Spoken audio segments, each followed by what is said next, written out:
After my wife's funeral, her son and daughter said, "You're old. You need to go to a nursing home." They forged medical records, bribed a doctor, turned me into a fool in their eyes. But they didn't know that not every gift comes free. Later we met in court. My lawyer said one sentence that made them panic with pale faces, and I knew it was time to teach them a proper lesson. Thank you for being here. Before we continue, tell me, where are you watching from? Drop your city or country in the comments so I know who's listening. Quick note, this story is fictional, blending real emotion with creative elements to explore deeper truths.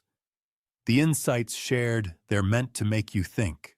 The call came on a Tuesday afternoon in January, right when I was brewing my second cup of coffee.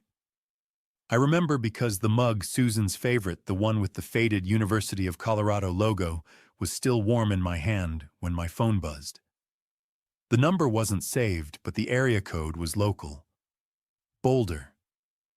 I almost didn't answer. "Mr. Lawson." The voice was careful, measured. "This is Michael Brennan. I'm an attorney here in Boulder. Do you have a moment?" Attorneys don't call out of the blue with good news. "I'm listening," I said. "Mr. Lawson, I need to inform you that your stepson, Trevor Crawford, recently approached my firm seeking legal representation. He wanted me to file conservatorship papers on your behalf. He claims you're suffering from early onset dementia and are no longer capable of managing your own affairs." The words hit like a slap. I gripped the counter. "Dementia?" My voice was flat. "I don't have dementia." "I know," Brennan said quietly. "That's why I'm calling you." He explained that Trevor had brought medical records signed by a Dr. Marcus Hayes, claiming I'd been diagnosed with cognitive decline, forgetfulness, confusion, inability to handle finances. But Brennan had reviewed the documents, and something didn't sit right. The dates were inconsistent. There was no imaging, no secondary verification. So he did what any ethical lawyer would do. He called me directly. "Mr. Lawson, I don't know what's going on in your family, but I want you to know I didn't take the case. I told your stepson I couldn't help him, and I'm advising you to be very careful." I thanked him. I think I said something about appreciating his integrity. But honestly, I don't remember much after that. I hung up and stood there in my kitchen, the same kitchen where Susan used to make her terrible pancakes every Sunday morning, and felt the ground shift. Trevor, the young man who'd shaken my hand at our wedding rehearsal dinner and said, "Thanks for making my mom happy again." The guy I'd helped move into his first apartment in Charlotte, hauling boxes up 3 flights of stairs in August heat. The one who'd called me Kenneth for 2 years, until one Thanksgiving, after a few beers, he slipped and said "Dad," without even realizing it.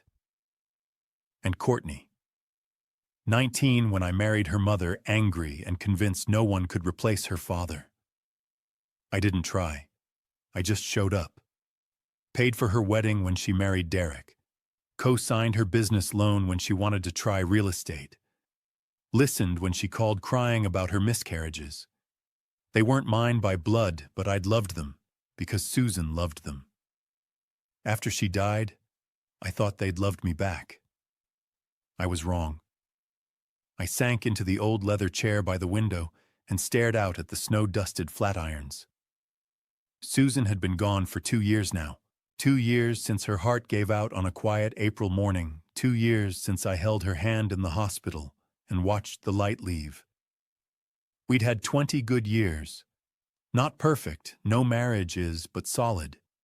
Built on trust and laughter and the shared understanding that we were better together than apart. Susan had been 52 when I met her at a Chamber of Commerce mixer in 2003. Recently divorced, raising 2 kids on her own, working 60-hour weeks, managing a credit union branch. I was 43, running my small manufacturing business, convinced I'd missed my window for family life. But Susan made you believe in second chances. We married in 2005 at the Boulder Courthouse. Trevor was 22 then, fresh out of CU with a marketing degree and a job in Charlotte. Courtney was 19, bouncing between community college and retail jobs. They were polite to me, respectful. But I knew I'd never replace their father, and I didn't try. I just tried to be there. Consistent, reliable. And after Susan died, they showed up too for about 3 weeks. Then the calls stopped. The visits dried up. I told myself they were grieving, that everyone processes loss differently. But now this. I walked to Susan's study, her small sanctuary untouched since her death. Her reading glasses still sat on the desk, folded next to unread magazines. I picked up the frame on the corner, our wedding photo. Susan in her cream dress, me in my only good suit, both of us grinning like idiots. "They're coming after everything you left me," I whispered. The house was silent except for the furnace humming and a neighbor's dog barking in the distance. I thought about Susan's estate. She'd been smart with money, smarter than me. Over 20 years, she'd built a solid portfolio. When she died, everything came to me. The house here in Boulder worth over $1 million. The cabin in Nederland. The savings investments, life insurance. Close to $9 million total. I never asked for it. I'd have traded every penny to have her back. But Trevor and Courtney, they saw dollar signs. An old man living alone with no kids of his own. An easy target. And they'd gotten desperate enough to forge medical records. My hands were shaking. I pulled out my phone. Gregory Sutton. My attorney for 15 years, he'd handled Susan's estate planning, helped us with a property dispute in 2019, always shot straight with me. I called. He picked up on the second ring. "Kenneth, good to hear from you. How are you holding up?" "Greg, I need your help. Something's happened." "What's going on?" I told him everything. Brennan's call, Trevor's conservatorship attempt, the fake medical records, the realization that Susan's children were plotting to take everything. Long silence. Then Greg said very quietly, "Kenneth, we need to meet. Tomorrow morning. First thing." "Okay." "And Kenneth," his voice hardened, "don't talk to Trevor or Courtney. Don't answer their calls. Don't give them anything. If they're doing what you think they're doing, this is elder abuse, and we're going to stop them." I nodded even though he couldn't see me. "I'll be there." I hung up and sat back in Susan's chair, staring at the photo on her desk. Outside, the winter sun was setting behind the Rockies, painting the sky in shades of orange and pink.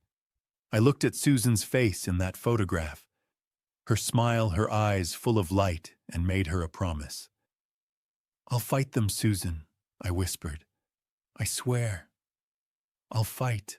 I didn't sleep much that night. By dawn, I was already on the road to Denver.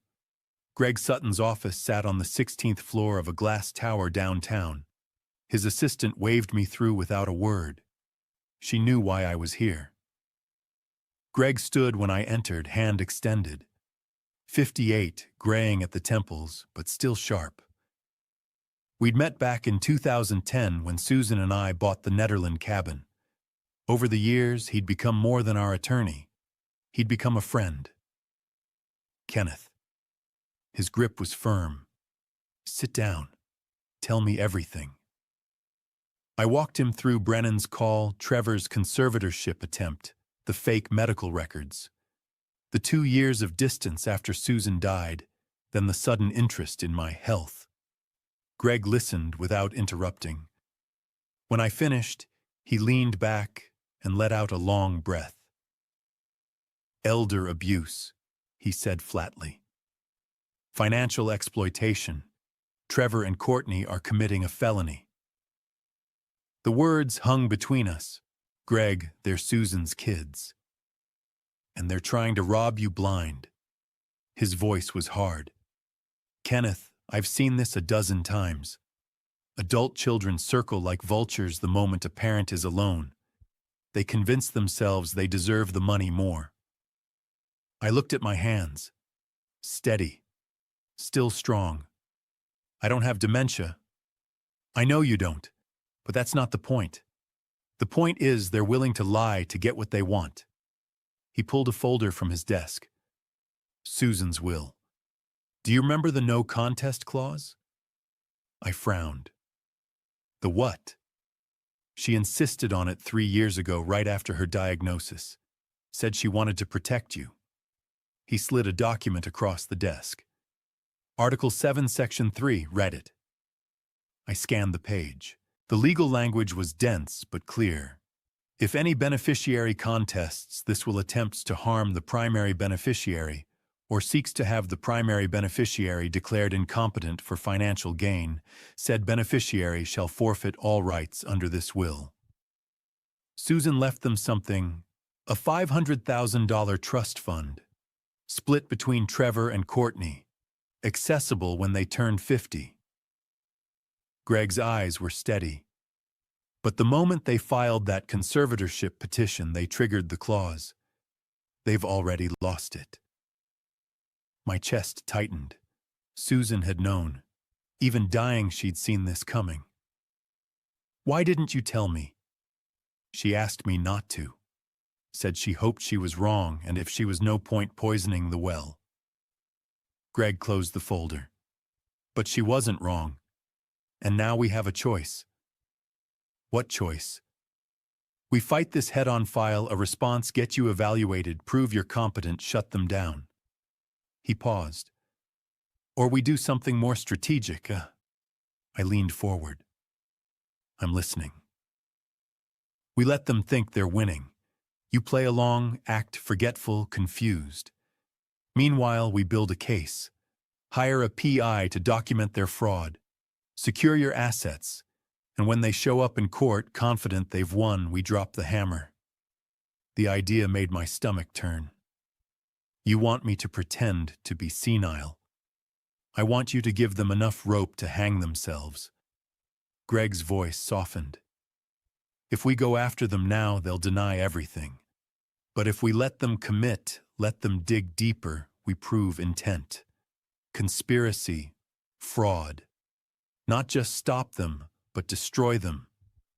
I thought about Trevor's smirk, Courtney's fake concern. How long? 3 months, maybe 4. We hire the PI tonight, protect your assets within 2 weeks. Let them make their move. He leaned forward. It won't be easy. You'll have to let them think you're weak. But when we're done, they won't just lose. They'll be destroyed. I stared at Susan's signature on the will. Neat and precise. And what if they move faster? Then we accelerate. But people like this, they're greedy, not smart. They'll take their time. He stood. The question is, can you do it? Can you play weak when you're not? I thought about Susan's last words. Promise me you'll fight if you have to. Yes, I said. I can. Greg smiled, cold, calculated. Good. He pulled a business card from his drawer. Dale Winters, Private Investigations. Call him tonight, Greg said. Dale's ex-FBI. He's expensive, but he's the best. Tell him I sent you. I took the card, feeling its weight. Greg's expression softened. Kenneth, Susan built protections into that will because she wanted you to fight. So fight. For her. I nodded, slipping the card into my wallet. I will. The invitation came 3 days after my meeting with Greg. Courtney called, Thursday evening voice, bright and cheerful. Kenneth, it's been too long. Why don't you come to Raleigh for dinner this weekend? Derek and I would love to have you. Trevor's flying in too. Trevor and Courtney. Together. It wasn't a coincidence. That's thoughtful, I said, keeping my tone warm. What day? The Saturday around 6. I'll be there. Greg had warned me this would happen. Let them make the first move. Act normal. Observe. Saturday morning, I climbed into my Silverado and drove east. Boulder to Raleigh is 13 hours across the Rockies, through Kansas, down through Tennessee. I stopped twice for gas and bad coffee. By the time I reached Courtney's subdivision outside Raleigh, the winter sun was setting. The house was new construction, all beige siding and black shutters. A silver Lexus in the driveway, Derek's. Beside it, a rented BMW Trevor. I sat in the truck for a moment, steadying myself. Then I grabbed the gas station wine and walked to the door. Courtney answered before I could knock. "Kenneth." She threw her arms around me, all perfume and fake warmth. "You made it come in." The house smelled like roasted chicken and candles. Courtney looked polished, blonde highlights, expensive yoga pants. She'd always taken after Susan in looks, though Susan had never been this manufactured. "Derek's in the kitchen," she said. "Trevor just got here." Trevor stood by the fireplace, whiskey in hand, scrolling his phone. He looked up and gave me a curt nod. "Kenneth." "Trevor." No handshake, just two men sizing each other up. Derek emerged from the kitchen, wiping his hands on a dish towel. 40 going soft around the middle, wearing a Panthers hoodie. He gave me a tight smile. "Mr. Lawson, good to see you." "Call me Kenneth, Derek." He nodded, but his eyes flicked nervously toward Courtney. Something was off about him. We sat down to dinner. Courtney had gone all out: roasted chicken, mashed potatoes, green beans rolls. It reminded me of Susan's Thanksgiving dinners back when we were still a family. "So, Kenneth," Courtney said, passing potatoes, "how are you feeling? We've been worried." There it was. "Feeling fine," I said. "Why?" "Well, you're alone in that big house. Boulder winters can be rough." She glanced at Trevor. "We just want to make sure you're taking care of yourself." "I appreciate that." I looked at Derek. "How's work going? Still in finance?" Derek blinked. No, IT, network security." I frowned like I was trying to remember. "Right. IT, Susan always said I was terrible with details." Courtney's eyes lit up. Trevor leaned back, watching. "It happens," Courtney said gently. "Memory gets fuzzy." I nodded. "I suppose it does." The rest of dinner was more of the same. Courtney asked about my daily routine. Trevor asked if I was keeping up with bills.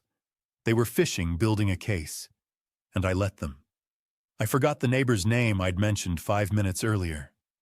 I asked Derek the same question twice. I put salt in my water glass. By dessert, Trevor looked satisfied. Courtney looked concerned. Derek just looked uncomfortable. After dinner, Courtney suggested coffee in the living room. Trevor excused himself to take a call. I watched him disappear down the hallway into a back room. Courtney poured coffee. Derek stared at his phone. Then I heard Trevor's voice, muffled but clear. Door cracked open. "Brennan won't help. We need another lawyer, fast." I froze. "Find someone who'll move quickly. We don't have time.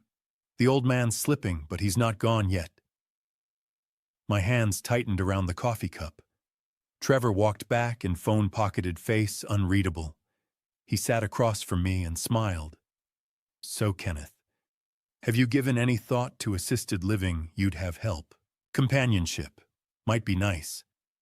I looked at him, this man I'd helped move into his first apartment, who'd called me dad after a few beers, who was now plotting to take everything. "I'll think about it," I said quietly. Trevor nodded, satisfied.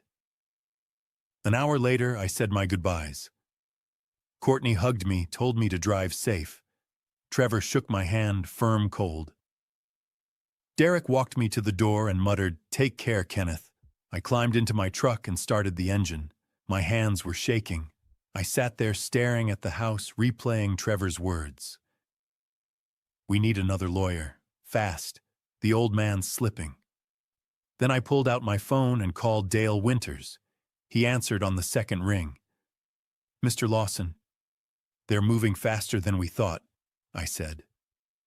"How soon can you start?" Pause. "Then I can start tonight. Give me their names, addresses, everything. I gave him everything: Trevor in Charlotte, Courtney in Raleigh, Dr. Hayes in Boulder. Phone numbers, details. Good, Dale said. And Mr. Lawson, don't go back there alone. If they're accelerating, they're desperate. Desperate people make mistakes. Let them. I hung up and pulled onto the highway, heading west into the dark. Behind me, Raleigh disappeared. Ahead, the long drive home. Dale Winters didn't look like an ex-FBI agent.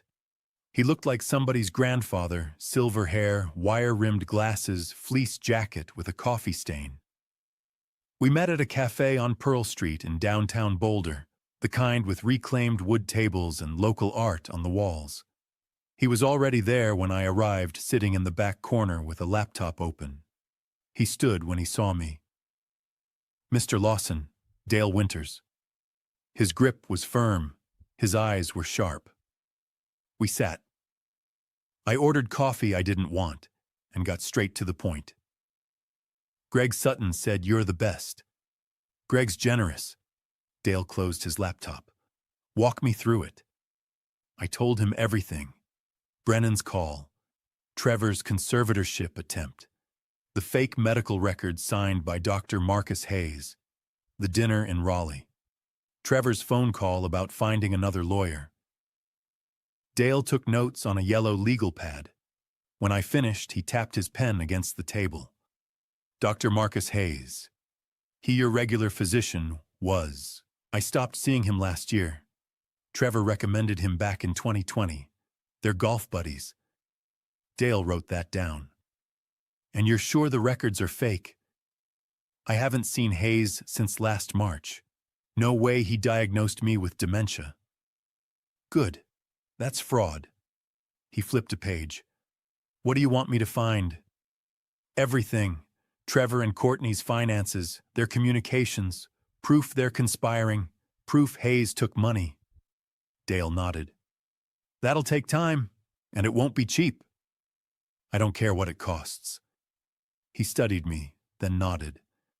I'll need access to your accounts, establish a baseline, prove you're competent. I'll also recommend an independent medical evaluation. Dr. Diana Foster's the best in Colorado. Fine. One more thing. Dale leaned forward. If they're moving fast, they're desperate. Don't meet them alone. Don't sign anything. Play dumb. Let them think they're winning. I thought about Trevor's smirk. I can do that. Good. Dale stood. I'll be in touch. The next 3 weeks were the longest of my life. I stayed home, kept my routine normal. Morning coffee, walks around the neighborhood, lunch with Mrs. Sullivan next door, who'd known Susan for years. I didn't tell her what was happening.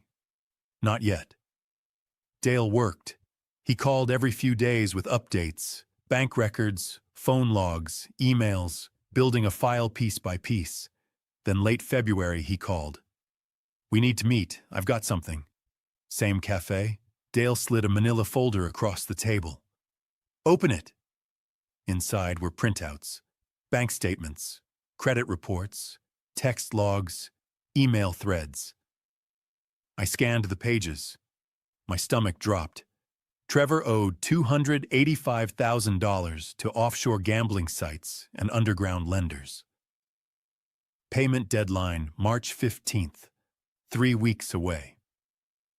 Courtney had lost $370,000 in a real estate Ponzi scheme that collapsed in 2023. She'd been covering losses with credit cards and loans. Drowning. Dr. Marcus Hayes received a $15,000 cash deposit on December 10th, 2024, 2 weeks before he supposedly examined me. There were emails. Trevor to Hayes, need documentation for conservatorship. Can you handle it? Hayes to Trevor, I'll take care of it. Usual terms. I looked up. Usual terms. Hayes has been selling medical opinions for years. Disability claims, workers' comp fraud. This is his first elder abuse case. Dale tapped the folder. He's done. I sat back, feeling the weight. There's more. Dale showed me a text thread. Trevor to Courtney, January 28th, the day after Raleigh. Once we get control, we sell the Boulder house and cabin first. Split the cash. Kenneth won't know what hit him. My hands tightened. Dale's voice was quiet. They're planning to liquidate your assets within 90 days of getting conservatorship. I closed the folder. What now? Dale smiled, cold satisfied. Now we take this to Sutton. 2 days later, I was back in Greg's Denver office. Dale had sent the file ahead. Greg had it spread across his desk. He looked up when I walked in, grinning. Kenneth, this is beautiful. Fraud, conspiracy, bribery, elder abuse. They're finished. I sat down heavily. What's next? Next, we secure your assets so they can't touch them. Then we let them walk into court thinking they've won. Greg's grin widened. What's the fun part? I looked at him. What's the fun part? Time for phase 2. While Dale was digging into Trevor and Courtney's finances, Greg and I were building something else. A trap. It started with a question Greg asked during our second meeting in Denver mid-February. Kenneth, how much do you actually need to live on? I blinked. What do you mean? If we strip away everything Trevor and Courtney want, the house, the cabin, how much do you need for the rest of your life? I thought about it. Social Security, my pension, some savings, maybe $2 million comfortably. Greg leaned back. You're sitting on nearly $9 million. Susan's estate, the Boulder house, the Netherland cabin, her investments, life insurance. It's all yours. I know. So here's what we're going to do. He pulled out a legal pad. We're going to make them think they're getting exactly what they want. But what they're actually getting is a financial nightmare.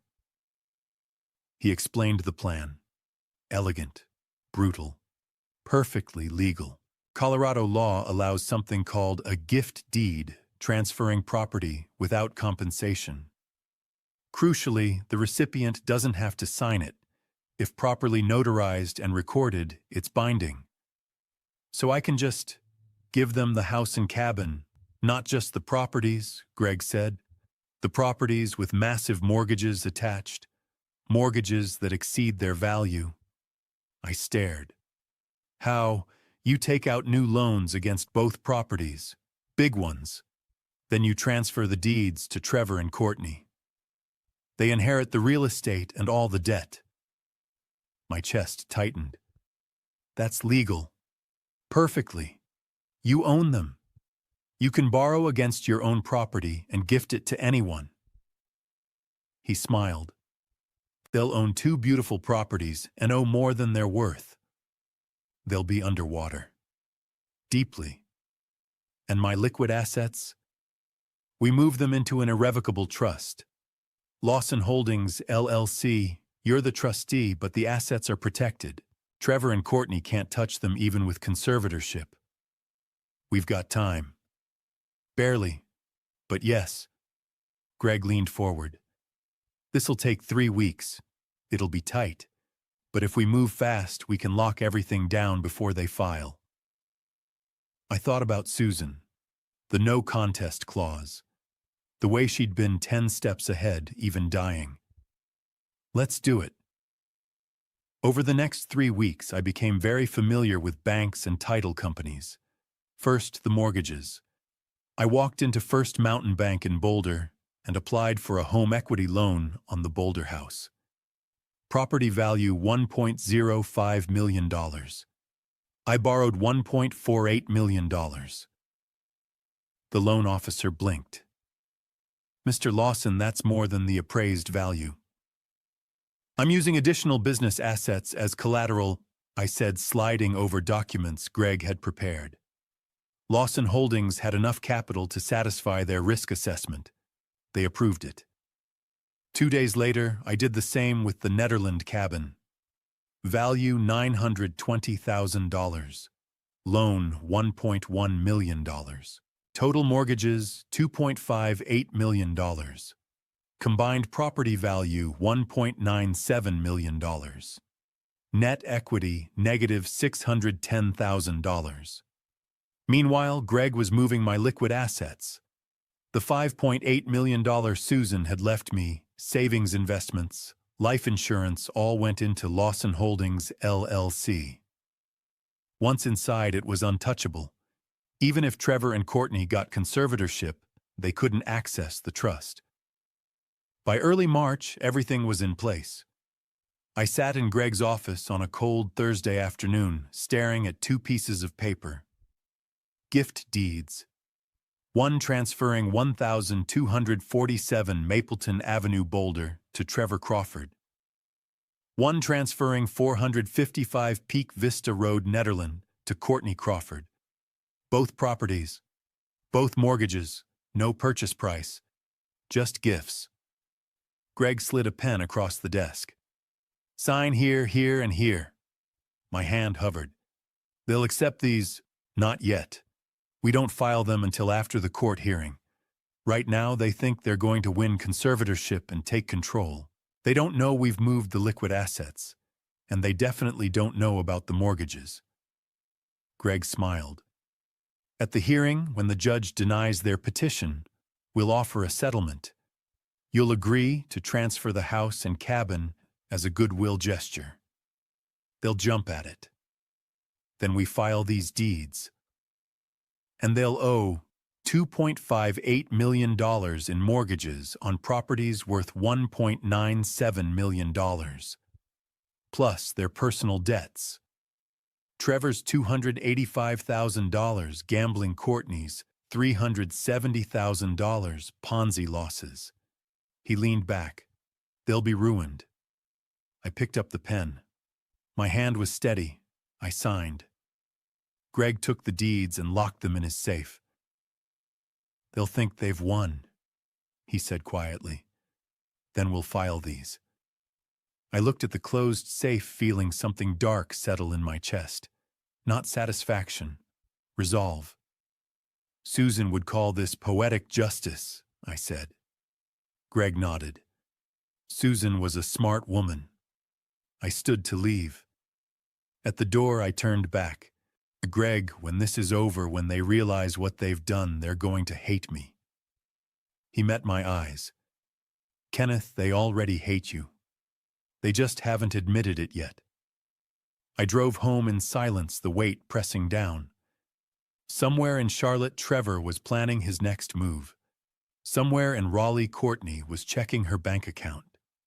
Neither knew what was coming. Late February. I sat in a medical office in downtown Denver filling out paperwork I never thought I'd need. The walls were covered with diplomas and certifications.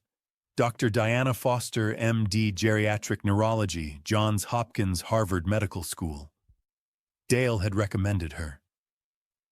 She's the best, he'd said, and she doesn't suffer fools. The door opened. Dr. Foster walked in mid-40s, dark hair pulled back in a tight bun, sharp eyes behind frameless glasses. She shook my hand firmly. Mr. Lawson, I understand you need an independent cognitive evaluation. Yes. Good. Let's get started. For the next 2 hours, she put me through every test imaginable. Memory recall, pattern recognition, problem solving. She showed me lists of words and asked me to repeat them 5 minutes later. She had me draw clocks, count backward from 100 by sevens, name the last 5 presidents. I answered every question correctly. Then came the MRI.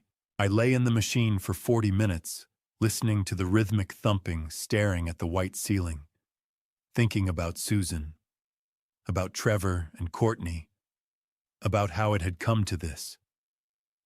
Afterward, Dr. Foster sat across from me in her office, a thick file open on her desk. Mr. Lawson, you scored 30 out of 30 on the MMSE, the Mini Mental State Examination. That's perfect.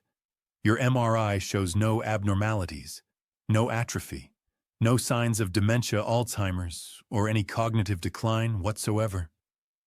She looked up. You are one of the mentally sharpest 65-year-olds I've evaluated. Relief washed over me. So there's no question, none. She pulled out another set of papers, Dr. Hayes's records.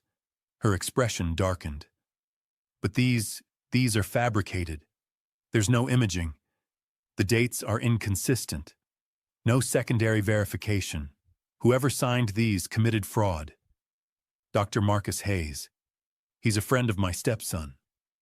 Her jaw tightened. Then Dr. Hayes is going to lose his license, and your stepson is going to face criminal charges. She handed me a notarized report. This is my official evaluation. It states unequivocally that you are fully competent to manage your own affairs. No conservatorship is warranted or justified. I took the report, hands trembling slightly. Dr. Foster, thank you. She leaned forward, her voice quiet but fierce. Mr. Lawson, your stepchildren are trying to steal your life. Don't let them. Fight. I nodded. I will. That evening, Dale called with more news. Kenneth, I've been monitoring Courtney's communications. There's a crack forming. What kind of crack? Her husband, Derek. He's pressuring her to back out. He doesn't want to be complicit in fraud. I intercepted an email he sent her 2 days ago. He said, "This is wrong, Courtney. Your stepdad doesn't have dementia and you know it. If you go through with this, I'm filing for divorce." My stomach tightened. What did she say? She told him to stay out of it. Said Trevor has it under control. Dale paused. But she's scared, Kenneth. Derek's threat rattled her. She's the weak link. If we push her the right way at the hearing, she might crack. I thought about Courtney at that dinner in Raleigh. The fake sweetness. The nervous glances at Trevor. She's always been afraid of disappointing him, I said. Then that's our angle. Dale's voice was steady. Trevor's the ringleader. Courtney's the follower. We separate them and court apply pressure to Courtney, and she'll fold. And Trevor. Trevor's a narcissist. He'll fight to the end. But without Courtney backing him up, his case falls apart. I let that sink in. A crack in their alliance. Derek pulling away. Courtney scared. Maybe this wouldn't be as hard as I thought. 2 days later, the certified letter arrived. I opened it, standing in my kitchen, the winter sun streaming through the window. Notice of conservatorship petition. Petitioner Trevor Crawford. Attorney Christopher Murray Esquire. Hearing date April 15th, Boulder County District Court. My hands were steady as I read. Trevor had found his lawyer. Christopher Murray. I looked him up immediately. 48 years old, small firm in Denver, reputation for aggressive tactics and questionable ethics. Exactly the kind of lawyer who'd take a case like this without asking too many questions. The hearing was set for mid-April, 2 months away. I called Greg immediately. I got the notice, April 15th. Good, Greg said. We're ready. Dale's file is complete. Dr. Foster's evaluation is ironclad. The asset trap is set. All we have to do now is wait. 2 months, I said. 2 months. And Kenneth. When we walk into that courtroom, we're going to destroy them. I hung up and looked around my kitchen. Susan's kitchen. The mug with the CU logo still sitting by the coffee maker. The window where she used to stand in the mornings watching the sunrise over the Flatirons. 2 months, Susan, I whispered. Then it's over. Outside, the snow was starting to melt. Spring was coming. And so was the reckoning. March came in cold and gray. The pressure started subtly. A phone call from Trevor every Wednesday evening, always around 7. Hey, Kenneth, just checking in. How are you managing? I'm fine, Trevor. Good. Listen, have you been keeping up with Bill's property taxes? Because if you need help organizing things, I'm happy to fly out. I'd pause. I think I'm okay. You sure it's a lot to manage on your own? Big house like that. Every call was the same. Every call building a narrative, Kenneth slipping. Kenneth needs help. I played along, forgot to pay the electric bill 1 month on purpose, let mail pile up. Mentioned I couldn't remember if I'd taken my blood pressure medication. Trevor ate it up. Courtney was worse. She showed up in Boulder twice in March. Both times unannounced, both times with a bright smile and brochures. Kenneth, I was in the area. The first time she brought pamphlets for assisted living communities. Rolling lawns, smiling seniors. Experience the freedom of worry-free living. Just something to think about, she said, spreading them on my table. You'd have help with meals, housekeeping, and activities, book clubs, game nights. You wouldn't be so lonely. I looked at the brochures and nodded slowly. Maybe. Her eyes lit up. She thought she was winning. The second time she brought Derek. He looked uncomfortable, barely spoke. Courtney did all the talking, asking about my daily routine, whether I was keeping up with appointments, if I'd considered selling the cabin. It's a lot of property to maintain, and you're not getting any younger. I nodded. You're probably right. After they left, I stood at my window watching their car pull away. My hands were shaking. Not from fear, from rage. Mrs. Beatrice Sullivan noticed. Beatrice lived next door, 72, sharp widow, for 10 years. She and Susan had been close coffee every Saturday morning. After Susan died, Beatrice kept an eye on me, checking in, bringing over leftovers. She knocked on my door the evening after Courtney's second visit. Kenneth, can we talk? I let her in. She sat at my kitchen table. That girl doesn't care about you, she said bluntly. She's after your money. I've seen it before. My sister-in-law went through the same thing. They circled like vultures. I sat across from her. I know. Her eyes widened. You know. I know exactly what they're doing, and I'm handling it. How, I told her. Not everything, but enough. The fake records, the conservatorship petition, the plan to fight back. When I finished, Beatrice was quiet. Then she said, if you need someone to testify, someone who's seen you every day and can confirm you're sharp as ever, I'll do it. Something warm settled in my chest. Not everyone was out to get me. Thank you, Beatrice. She patted my hand. Susan would want me to. Meanwhile, Dale was uncovering more. He called mid-March. Kenneth Trevor's timeline is tighter than we thought. Murray's on retainer with instructions to fast-track everything. Once they get conservatorship, they're planning to liquidate your assets within 90 days. My stomach dropped. 90 days. They want to sell the Boulder house and Nederland cabin immediately, cash out investments, drain everything before anyone can stop them. Jesus. Which means you need to keep playing weak, keep acting confused.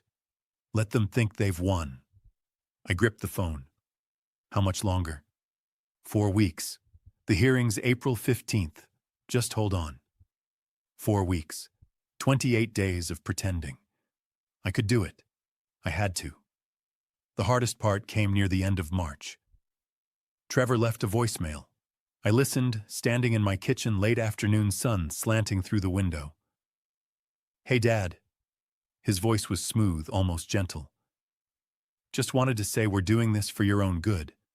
I know it's hard to accept help, but Courtney and I love you. We want to make sure you're safe. You'll thank us later. I promise. I played it twice, then deleted it. That evening, I called Greg. I got a message from Trevor. He's calling me Dad now, telling me I'll thank him later. Greg's voice was hard. Stay the course, Kenneth. 4 more weeks. I know. I looked at Susan's photo on the mantel. But Greg, when we get into that courtroom, I'm not thanking them for anything. No, Greg said quietly. You're not. Late March. Greg's office in Denver, late afternoon light streaming through the windows. Michael Brennan sat across from us, leather portfolio open on the table. He looked tired, but determined. Kenneth. Greg said Michaels agreed to testify. His testimony establishes premeditation, shows Trevor planned this. Brennan nodded. I want to walk you through what happened. I leaned forward. Tell me. Mid-December, Trevor called my office and scheduled a consultation. Said he was concerned about his stepfather's mental health. Brennan flipped open a file. He came in 3 days later, polished, confident, had a whole story prepared. What did he say? That you'd been showing signs of dementia for months, forgetting appointments, struggling with finances. He was convincing. Almost had me believing him. Almost. Then he showed me the medical records. Dr. Marcus Hayes had supposedly examined you in early December and diagnosed early-onset dementia. But things didn't add up. Greg interjected. What specifically? No imaging, no MRI, no CT scan, just clinical observation. Dates were inconsistent. Hayes claimed multiple visits, but records showed only one. No neurologist referral, nothing. Brennan shook his head. In 30 years practicing elder law, I've never seen a legitimate dementia diagnosis look like that. Cold anger settled in my chest. What did you do? I told Trevor I needed to verify independently. That's standard practice. He got defensive. Said time was of the essence, you were deteriorating rapidly. Brennan met my eyes. That's when I knew something was wrong. Legitimate conservatorships aren't rushed. So you called me. So I called you. And the moment I heard your voice, sharp, articulate, I knew Trevor was lying. And his response. He fired me, said I was wasting his time, threatened to report me to the Bar Association. Brennan smiled grimly. Empty threat. But it showed desperation. And he found Murray. Christopher Murray has a reputation for taking cases other attorneys won't touch. Aggressive, cuts corners, doesn't ask questions. Brennan pulled out another document. Exactly what Trevor needed. I looked at the timeline Greg had laid out on the table. Mid-December, Trevor's consultation. 3 days later, meeting with fake records. Week after that, Brennan calls me. Early January, Trevor hires Murray. He moved fast. Because he needed to. Dale's voice came from the doorway. He walked over and dropped a folder on the table. Trevor's gambling debts came due mid-March. He missed the payment. His lenders are getting impatient. Brennan glanced at the folder. So this isn't just inheritance. It's survival. Exactly. Dale sat down. Trevor and Courtney are drowning. This conservatorship is their lifeboat. The room was quiet. Greg spoke. Michael, at the hearing, I'll walk you through all of this. Trevor's approach, the fake records, your suspicions, your call to Kenneth, his reaction. You comfortable? Brennan nodded. Absolutely. Elder abuse is a crime. I won't let it happen on my watch. Relief washed over me. Michael, thank you. You didn't have to call me. You could have just declined and walked away. Brennan looked at me steadily. Your wife, Susan, must have been remarkable to have built the protections she did into that will. I'm just honoring her foresight. My throat tightened. She was. Then let's make sure her wishes are respected. As we wrapped up, Brennan pulled one more document from his portfolio. Kenneth, I almost forgot. He slid it across. Trevor's retainer agreement. He paid me $5,000 up front, non-refundable. I picked it up. The date at the top, mid-December. Less than 2 months after Susan died. My hands tightened. He couldn't even wait, I whispered. Greg's voice was quiet. No, he couldn't. Susan had passed in April. By December, Trevor was already planning this. While I was still grieving, he was scheming. I handed the document back. Make sure the judge sees this. I will. Outside, the sun was setting over Denver. City lights flickering on.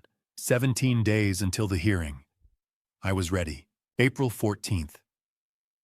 One day before the hearing. I sat at my kitchen table surrounded by 3 months of my life spread across papers and folders. Dale's investigation file. Dr. Foster's evaluation. Brennan's testimony notes. The gift deeds locked in Greg's safe. The mortgage documents, the trust papers, everything we'd built. Everything we'd hidden. Everything Trevor and Courtney didn't know. Outside, the April sun was setting over the Flatirons, painting the rocks gold and purple. Spring had come to Boulder. The snow had melted. Life was returning. Tomorrow, I'd walk into that courtroom and fight for mine. My phone buzzed. Greg. Kenneth, how are you holding up? I looked at the papers. I'm ready. Good. Everything's in place. Dale's got his evidence. Dr. Foster's report is filed. Brennan's testimony is locked down. Mrs. Sullivan is ready. Murray has no idea what's coming. And the gift deeds, in my briefcase. We'll present them after the judge denies the conservatorship. Trevor and Courtney will jump at it. I could hear the satisfaction in his voice. Get some rest, Greg said. Tomorrow's going to be long, but Kenneth, we're going to win this. I know. After I hung up, I sat staring at Susan's photo on the mantel. 2 years she'd been gone, and tomorrow I'd be fighting the battle she'd seen coming. I walked down the hallway to her study. I hadn't spent much time here since she died. Everything was exactly as she'd left it. Her books, her reading glasses, the faint scent of lavender. I sat in her chair and looked around. Her sanctuary. Then I saw it. A leather journal on the bottom shelf tucked between photo albums. I pulled it out. Susan's handwriting on the cover, 2023. The year she died. My hands trembled as I opened it. The entries were sporadic. I flipped through January, February. Then I found it. March. 1 month before she died. The handwriting was shakier. She'd been sick by then. March 12th, 2023. I saw the way Trevor looked at Kenneth today when he thought I wasn't watching. It wasn't love. It wasn't even affection. It was calculation. Like he was measuring something. Weighing value. I know my son. And I know that look. If something happens to me when something happens to me, I'm afraid they'll go after Kenneth. Trevor and Courtney both. I've made provisions in the will. Greg helped me add the no contest clause last week. Kenneth doesn't know yet. I don't want to worry him. But if they try what I think they'll try, that clause will protect him. Kenneth is stronger than they think. Smarter. More resilient. He spent 20 years running a business dealing with people who tried to cheat him. He knows how people work. If they come after him, he'll fight. I just hope I'm wrong about them. I hope they'll honor what we built. Honor him, but I don't think they will. I closed the journal, tears streaming down my face. She'd known. A year before it happened, she'd seen it coming. While I was taking care of her, making sure she was comfortable, she was protecting me. I'll make you proud, Susan, I whispered. I sat there until the sun went down and the room was dark except for streetlight through the window. Then I stood, placed the journal back, and walked out. I tried to sleep that night. Lay in bed staring at the ceiling, going over tomorrow. The courtroom, the judge, Trevor and Courtney confident they'd already won. Then Dale's testimony, Dr. Foster's report, Brennan's account, Mrs. Sullivan's observations, and finally, my turn to speak. I didn't sleep much. When dawn broke, I got up, showered, and dressed in my only suit, the same one I'd worn to Susan's funeral. Navy blue, slightly worn at the elbows. Good enough. I made coffee, drank it standing at the kitchen window, watching sunrise paint the mountains pink and orange. Then I got in my truck and drove to the Boulder County Courthouse. The building was gray stone, imposing with wide steps. I parked across the street and sat for a moment, hands on the wheel. Then I saw them. Trevor and Courtney stood on the courthouse steps with Christopher Murray between them. Trevor wore a charcoal suit, looking every inch the successful executive. Courtney wore a black dress, pearls at her neck, playing the concerned daughter. Murray had a leather briefcase and an expensive watch. They were talking heads close, confident, ready. Then Trevor looked up and saw me. He smiled, not friendly, victorious, like he'd already won. I got out of my truck, locked the door, and walked across the street. As I climbed the steps, Trevor stepped forward, hand extended. "Kenneth, glad you made it." I looked at his hand, then at his face. Then I walked past him without a word. Behind me, I heard Courtney's nervous laugh. "He's just stressed. It's a big day." I pulled open the courthouse door and stepped inside. The battle had begun. April 15th, 10 o'clock in the morning. The courtroom was smaller than I'd imagined. Pale wood paneling, fluorescent lights, rows of benches like church pews. At the front, an American flag beside the Colorado state flag. And behind the bench, Judge Maria Hendricks. She was 60, gray hair, pulled back in a severe bun, reading glasses perched on her nose. 20 years on the bench, Greg had told me. Fair. No nonsense. I sat at the defendant's table, Greg beside me, calm. Dale was in the gallery behind us, along with Mrs. Sullivan. Across the aisle, Trevor and Courtney sat behind Christopher Murray. Trevor wore his charcoal suit, face carefully neutral. Courtney kept glancing at me, then looking away. Derek wasn't there. He'd filed for separation 2 weeks ago. Judge Hendricks looked up from her papers. "This is the matter of the petition for conservatorship of Kenneth Lawson. Mr. Murray, you're representing the petitioners." Murray stood. "Yes, Your Honor. Christopher Murray for Trevor Crawford and Courtney Crawford." "And Mr. Sutton for the respondent," Greg stood. "Gregory Sutton for Kenneth Lawson, Your Honor." "Proceed, Mr. Murray." Murray walked to the center, hands clasped, confident. "Your Honor, Kenneth Lawson is a 65-year-old widower living alone in Boulder.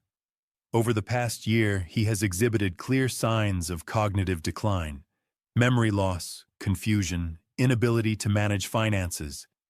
His stepchildren are here today out of love and concern for his welfare." I watched Trevor's face. Solemn, concerned, perfect acting.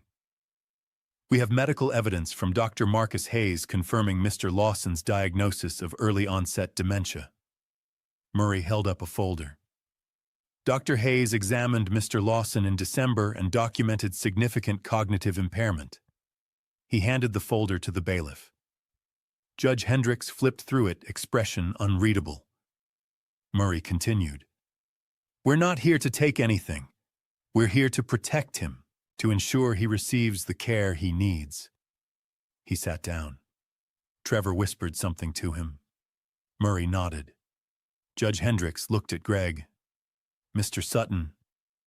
Greg stood slowly. Didn't walk to center. Just stood at our table. "Your Honor, this petition is a fraud, motivated not by concern, but by greed.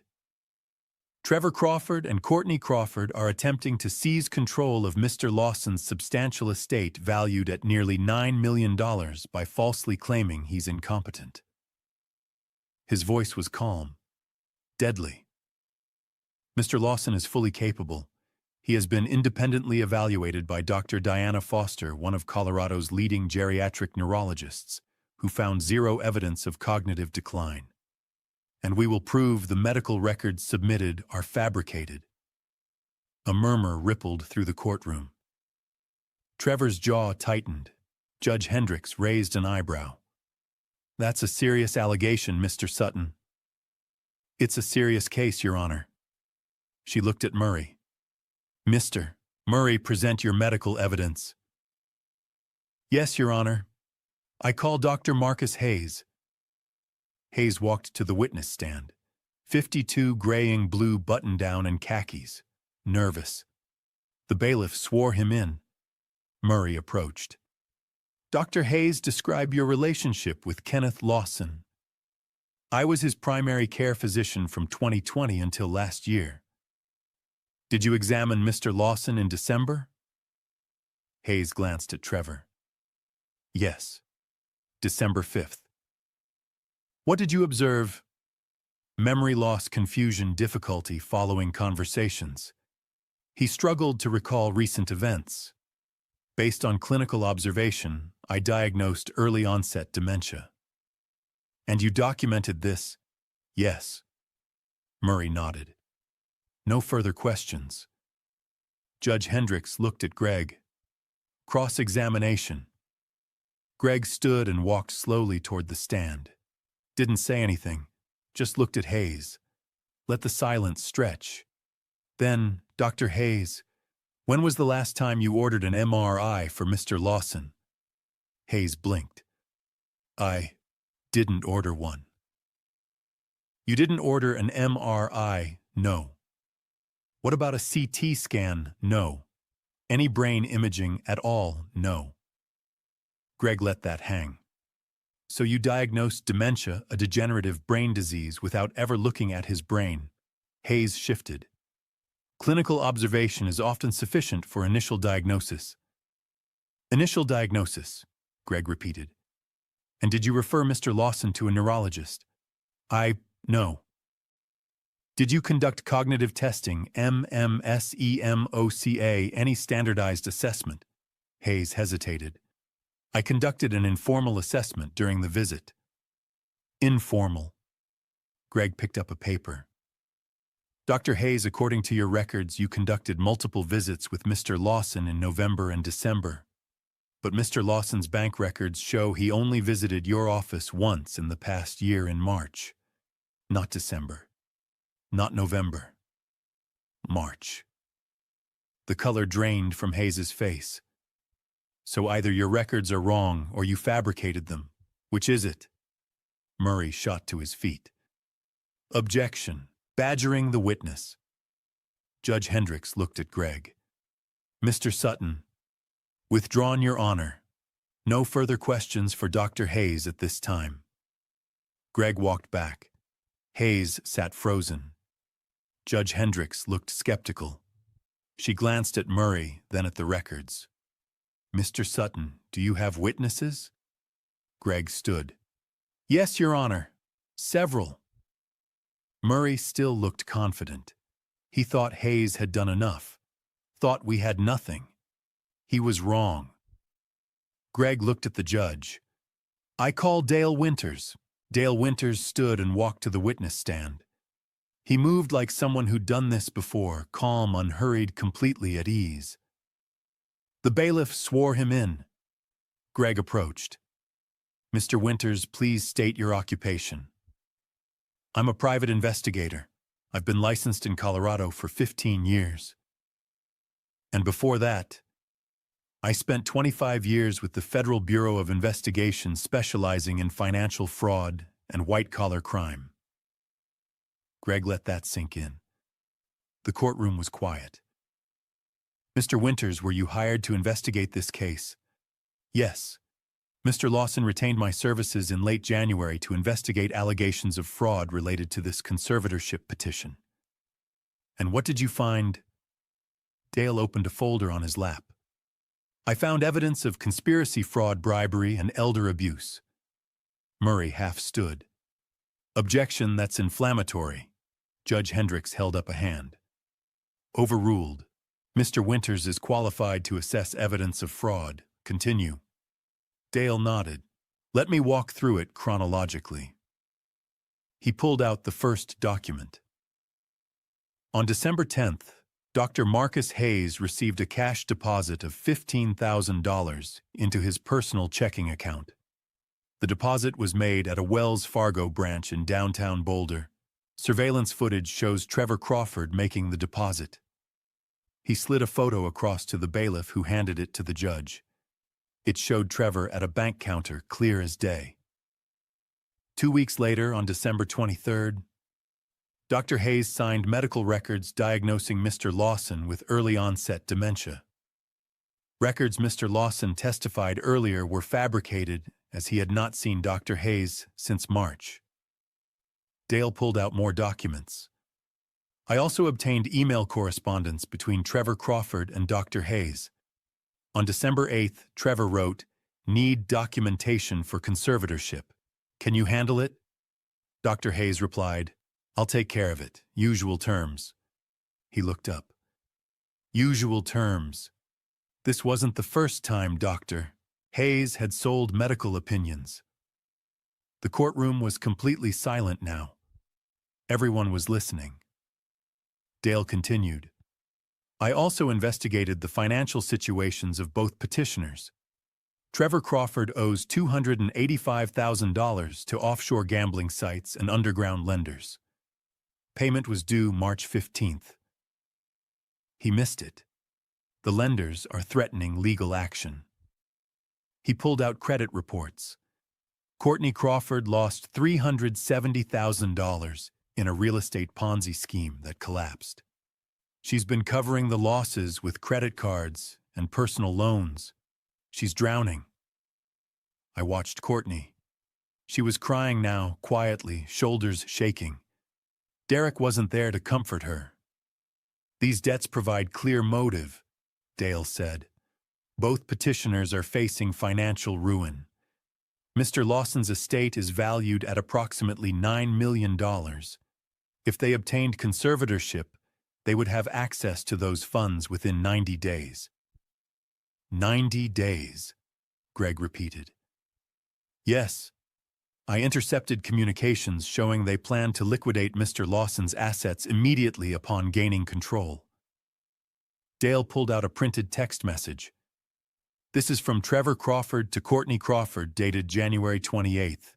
It reads, "Once we get control, we sell the Boulder house and cabin first. Split the cash. Kenneth won't know what hit him." Gasps rippled through the courtroom. Trevor's face had gone white. He leaned over to whisper urgently to Murray, but Murray just stared at the text message Dale had handed to the judge. Greg walked back to our table, then turned. "Mr. Winters, you mentioned Dr. Hayes's records were fabricated. Can you explain?" "Yes. I had a digital forensics expert examine the medical records submitted to this court. The metadata, the computer data embedded in the files, shows they were created on December 15th, but the records themselves are dated December 5th, 10 days earlier." He let that hang in the air. "Someone created these documents and backdated them. That's fraud." Greg nodded. "And the surveillance footage of the cash deposit, you're certain it was Trevor Crawford?" "Positive. I also have testimony from the bank teller who processed the transaction. She identified Trevor from a photo lineup." Murray finally found his voice. "Your Honor, this is hearsay." "It's documentation," Greg shot back. "Bank records, emails, text messages, surveillance footage. All admissible." Judge Hendricks was reading through the documents Dale had provided. Her expression was grim. She looked up at Murray. "Mr. Murray, do you wish to cross-examine this witness?" Murray stood, but he looked shaken. "Mr. Winters, isn't it possible that Mr. Crawford paid Dr. Hayes for legitimate medical services? $15,000 in cash for a routine exam." Dale's tone was flat. "No, that's not legitimate. That's a bribe. And these text messages, couldn't they be taken out of context? The context is clear. Once we get control, sell everything, split the cash. That's not concerned family members. That's theft." Murray had nothing. He sat down. Greg stood. "Your Honor, the evidence is overwhelming. Trevor Crawford and Courtney Crawford conspired to defraud Kenneth Lawson using fabricated medical records, a bribed physician, and a coordinated plan to liquidate his assets. This is elder abuse. It's also criminal. Trevor was staring at the table, now jaw clenched. Courtney was still crying. In the gallery, Mrs. Sullivan was shaking her head. Judge Hendricks looked at the documents spread before her. Then she looked at Murray. "Mr. Murray, do you have any witnesses who can refute this evidence?" Murray opened his mouth, closed it, opened it again. Your Honor, we weren't expecting." "That's not an answer," she said coldly. "Do you have witnesses?" "No, Your Honor." She turned to Greg. "Mr. Sutton, continue." Greg stood. "Your Honor, we have additional witnesses who will corroborate Mr. Lawson's competence and expose the full scope of this fraud." He looked directly at the judge. "I call Dr. Diana Foster."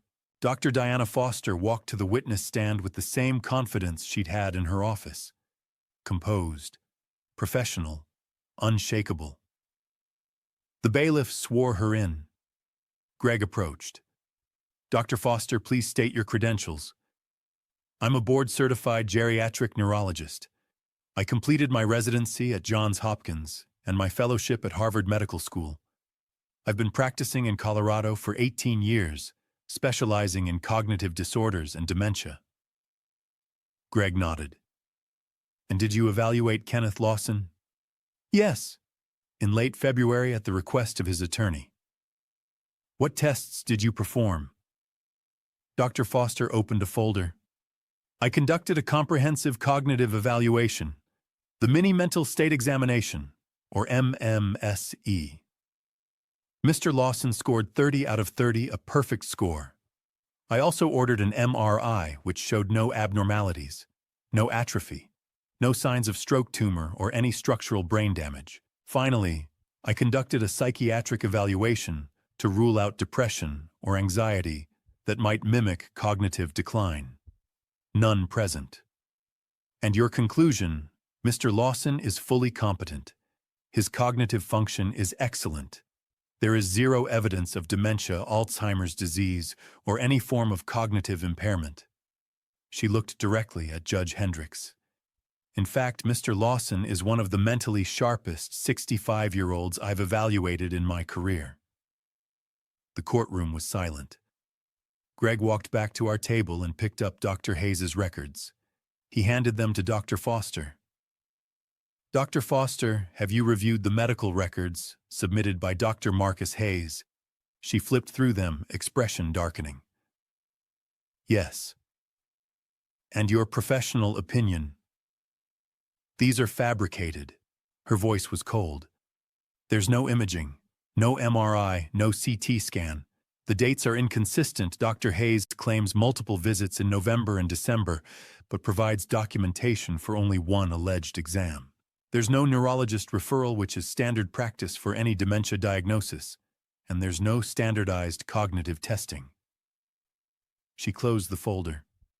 "Whoever signed these records violated medical ethics and possibly state law. This is fraud." The word hung in the air like a hammer blow. Greg let the silence stretch. Then, "Dr. Foster, is it possible Mr. Lawson could have dementia despite your evaluation?" "No. Dementia leaves physical evidence in the brain. Mr. Lawson's MRI is clean. His cognitive function is perfect. If he had dementia, I would have found it." "And Dr. Hayes's diagnosis, baseless, unethical, and dangerous." Judge Hendricks leaned forward. "Dr. Foster, in your expert opinion, does Mr. Lawson require a conservator?" Dr. Foster met her eyes. "Absolutely not. Mr. Lawson is fully capable of managing his own affairs. He doesn't need a conservator. He needs protection from the people trying to exploit him." The judge nodded slowly. She looked at Murray. "Mr. Murray, do you wish to cross-examine?" Murray stood. He looked like a man drowning. "Dr. Foster, isn't it possible that Mr. Lawson performed well on your tests because he was having a good day, that his condition fluctuates?" "Dementia doesn't work that way."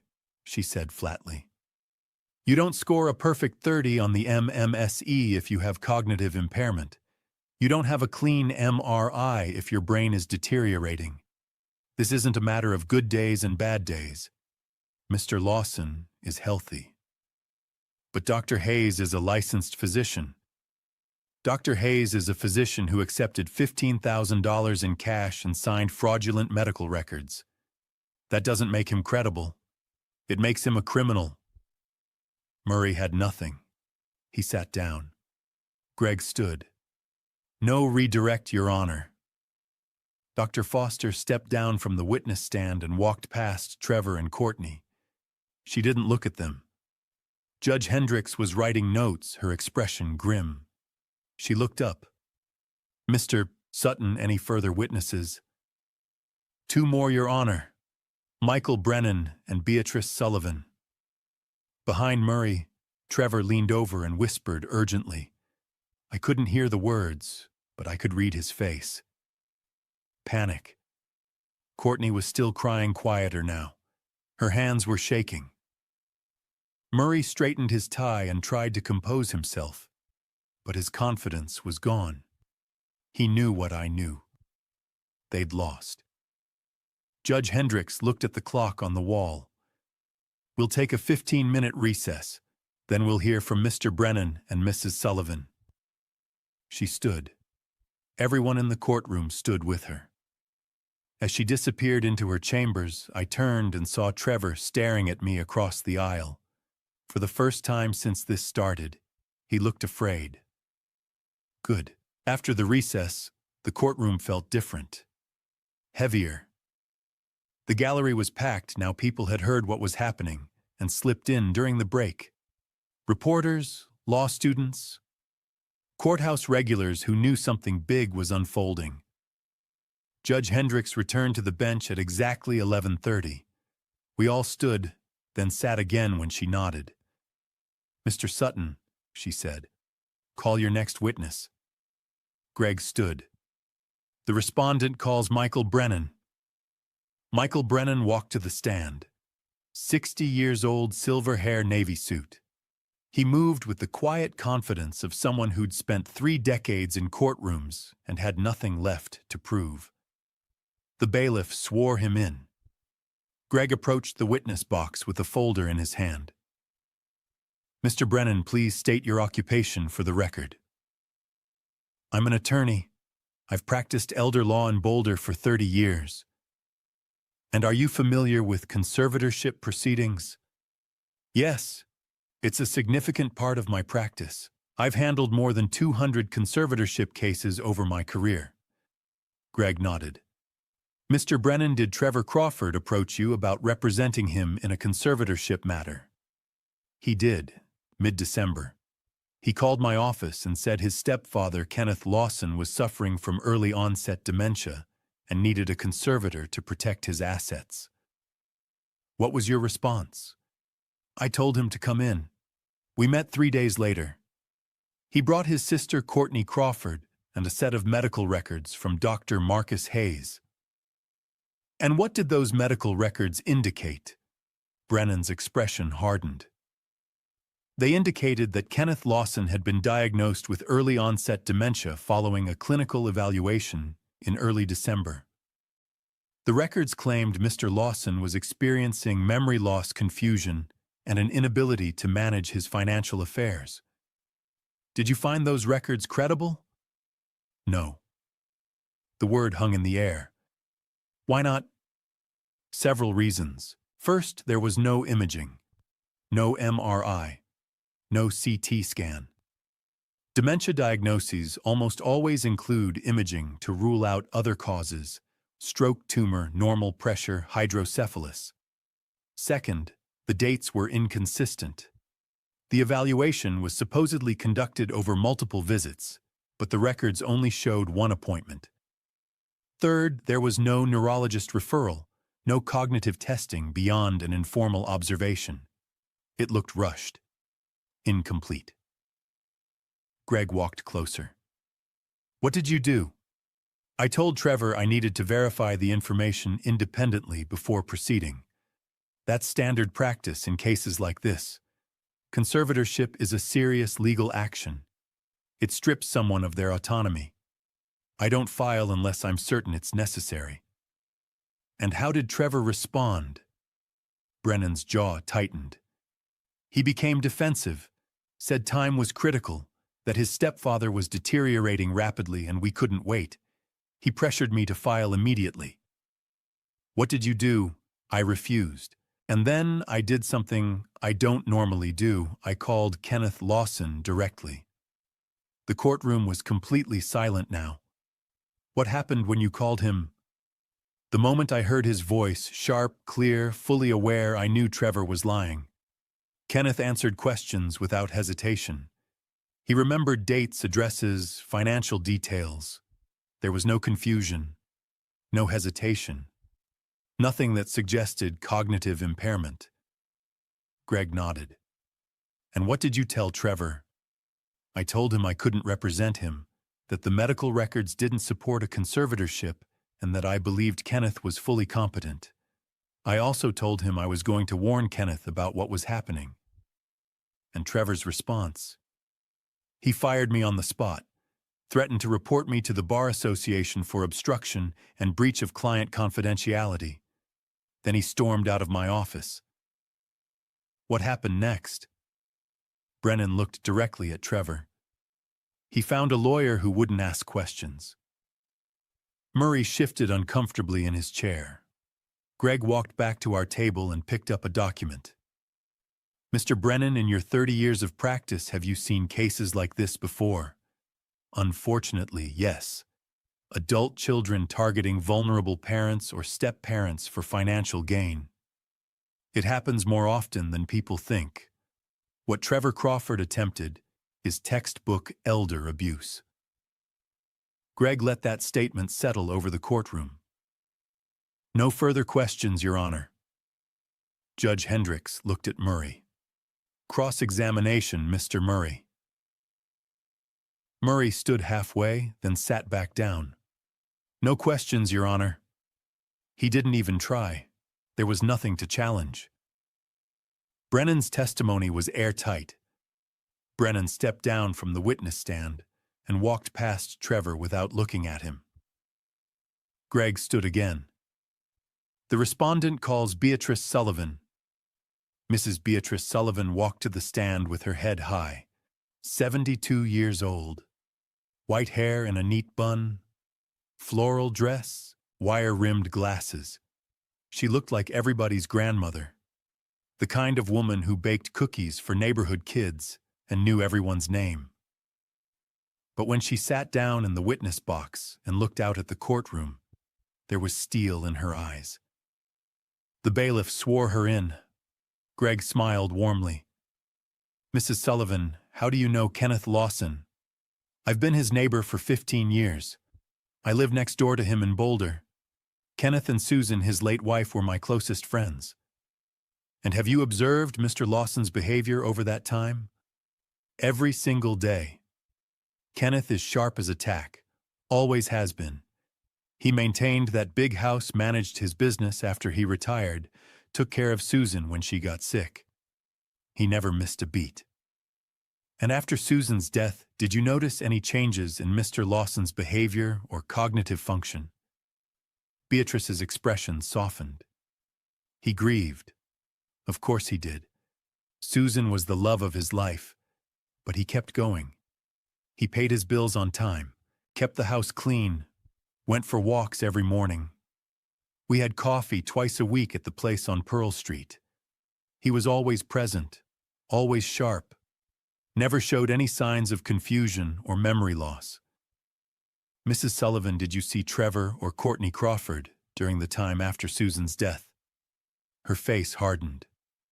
Barely. They came to Boulder for the funeral. Stayed about 3 weeks. Then they disappeared. Didn't call, didn't visit. For almost 2 years, Kenneth was alone except for me and a few other neighbors. And then what happened? January. Suddenly they were very interested. Courtney showed up at Kenneth's house twice with brochures for nursing homes and assisted living facilities. Trevor called every week asking Kenneth about his finances, his accounts, his properties. It was obvious what they wanted. Greg walked closer. What did they want, Mrs. Sullivan? She looked directly at Trevor and Courtney. Her voice was steady, clear. They wanted his money. The courtroom was so quiet you could hear people breathing. Greg nodded slowly. Mrs. Sullivan, in your opinion, based on your 15 years of knowing Kenneth Lawson and your daily interactions with him, does he need a conservator? Absolutely not. Her voice was firm, final. Kenneth is one of the most capable people I know. He doesn't need a conservator. He doesn't need help managing his life. He needs to be left alone. Thank you, Mrs. Sullivan. Greg returned to our table. Judge Hendricks looked at Murray. Cross-examination. Murray stood slowly. He looked exhausted, defeated, but he had to try something. Mrs. Sullivan, he said, isn't it possible that you simply didn't notice Mr. Lawson's decline because you saw him every day? That gradual changes were invisible to you? Beatrice fixed him with a look that could freeze water. Young man, she said slowly. I raised 4 children. I buried a husband after 47 years of marriage. I managed a household, a budget, and a family for 50 years. I know when someone is losing their mind, and Kenneth Lawson is not losing his mind. A few people in the gallery chuckled quietly. Murray's face flushed. No further questions. He sat down. Beatrice stepped down from the witness stand and walked back to her seat in the gallery. As she passed me, she reached out and gave my shoulder a gentle squeeze. I nodded, mouthed the words, "Thank you." She smiled. Greg stood. Your Honor, the respondent rests. Judge Hendricks looked at Murray. Her expression was unreadable. Mr. Murray, do you wish to present a defense, call any witnesses, introduce any rebuttal evidence? Murray stood slowly. He glanced at Trevor, then at Courtney. Then at the stack of evidence on our table, Dale's investigation reports, Dr. Foster's evaluation, Brennan's testimony notes, Mrs. Sullivan's first-hand account. He had nothing. Absolutely nothing. No, Your Honor, he said quietly, and the petitioners rest. The courtroom erupted in whispers, people leaning toward each other, murmuring, shocked. Judge Hendricks banged her gavel once. Order. The room fell silent immediately. She looked at the papers in front of her for a long moment. Then she looked up at Trevor and Courtney. Her expression was cold, unforgiving. I've presided over conservatorship cases for 20 years, she said. I've seen families disagree about care. I've seen well-meaning children make mistakes out of fear or ignorance. But I have never, not once in 2 decades, seen a case this brazen, this calculated, this cruel. Trevor stared at the table. His jaw was clenched. Courtney was crying again, quietly, hopelessly. Judge Hendricks turned to Greg. Mr. Sutton, I'm prepared to rule. But first, she looked directly at me. Mr. Lawson, would you like to address the court? The courtroom went completely silent. Everyone turned to look at me. Greg leaned over and whispered, You don't have to. But if you want to, now's the time. I took a breath. Then I stood slowly. My hands were steady on the table. Yes, Your Honor, I said. I would. Still here. Drop a comment with your guess. What do you think Kenneth will do? I want to see your predictions. Before we continue, this narrative blends real emotion with fictionalized elements to convey meaningful insights. If you'd rather not proceed, now's the time to exit. But trust me, the next part is worth staying for. The courtroom was silent when I stood. Every eye turned toward me. Trevor and Courtney at their table with Murray. Judge Hendricks on the bench watching me carefully. Greg beside me nodding once, giving me permission to do what we'd planned. I walked to the center of the courtroom, stood facing the judge. Then I turned slightly so I could see Trevor and Courtney too. My voice was steady, calm, but every word carried weight. I raised you. Both of you. Trevor flinched. When I married your mother, you were 22, Trevor. Courtney, you were 19. You were adults. I knew I'd never replace your father, and I didn't try. I just tried to be there. Consistent. Reliable. The guy who showed up when you needed something. I paused. I helped you move into your first apartment, Trevor. Hauled boxes up 3 flights of stairs in August heat because you couldn't afford movers. I paid for your wedding, Courtney. $23,000. Walked you down the aisle when your biological father wouldn't. I co-signed your business loan when the bank said you didn't have enough credit. I listened when you cried about your miscarriages. I was there. Courtney was crying again, quietly. Her lawyer had stopped taking notes. For the first 2 years, you called me Kenneth. I didn't mind. I understood. Then one Thanksgiving, after a few beers, you called me Dad, like you meant it, and My voice caught. I steadied it.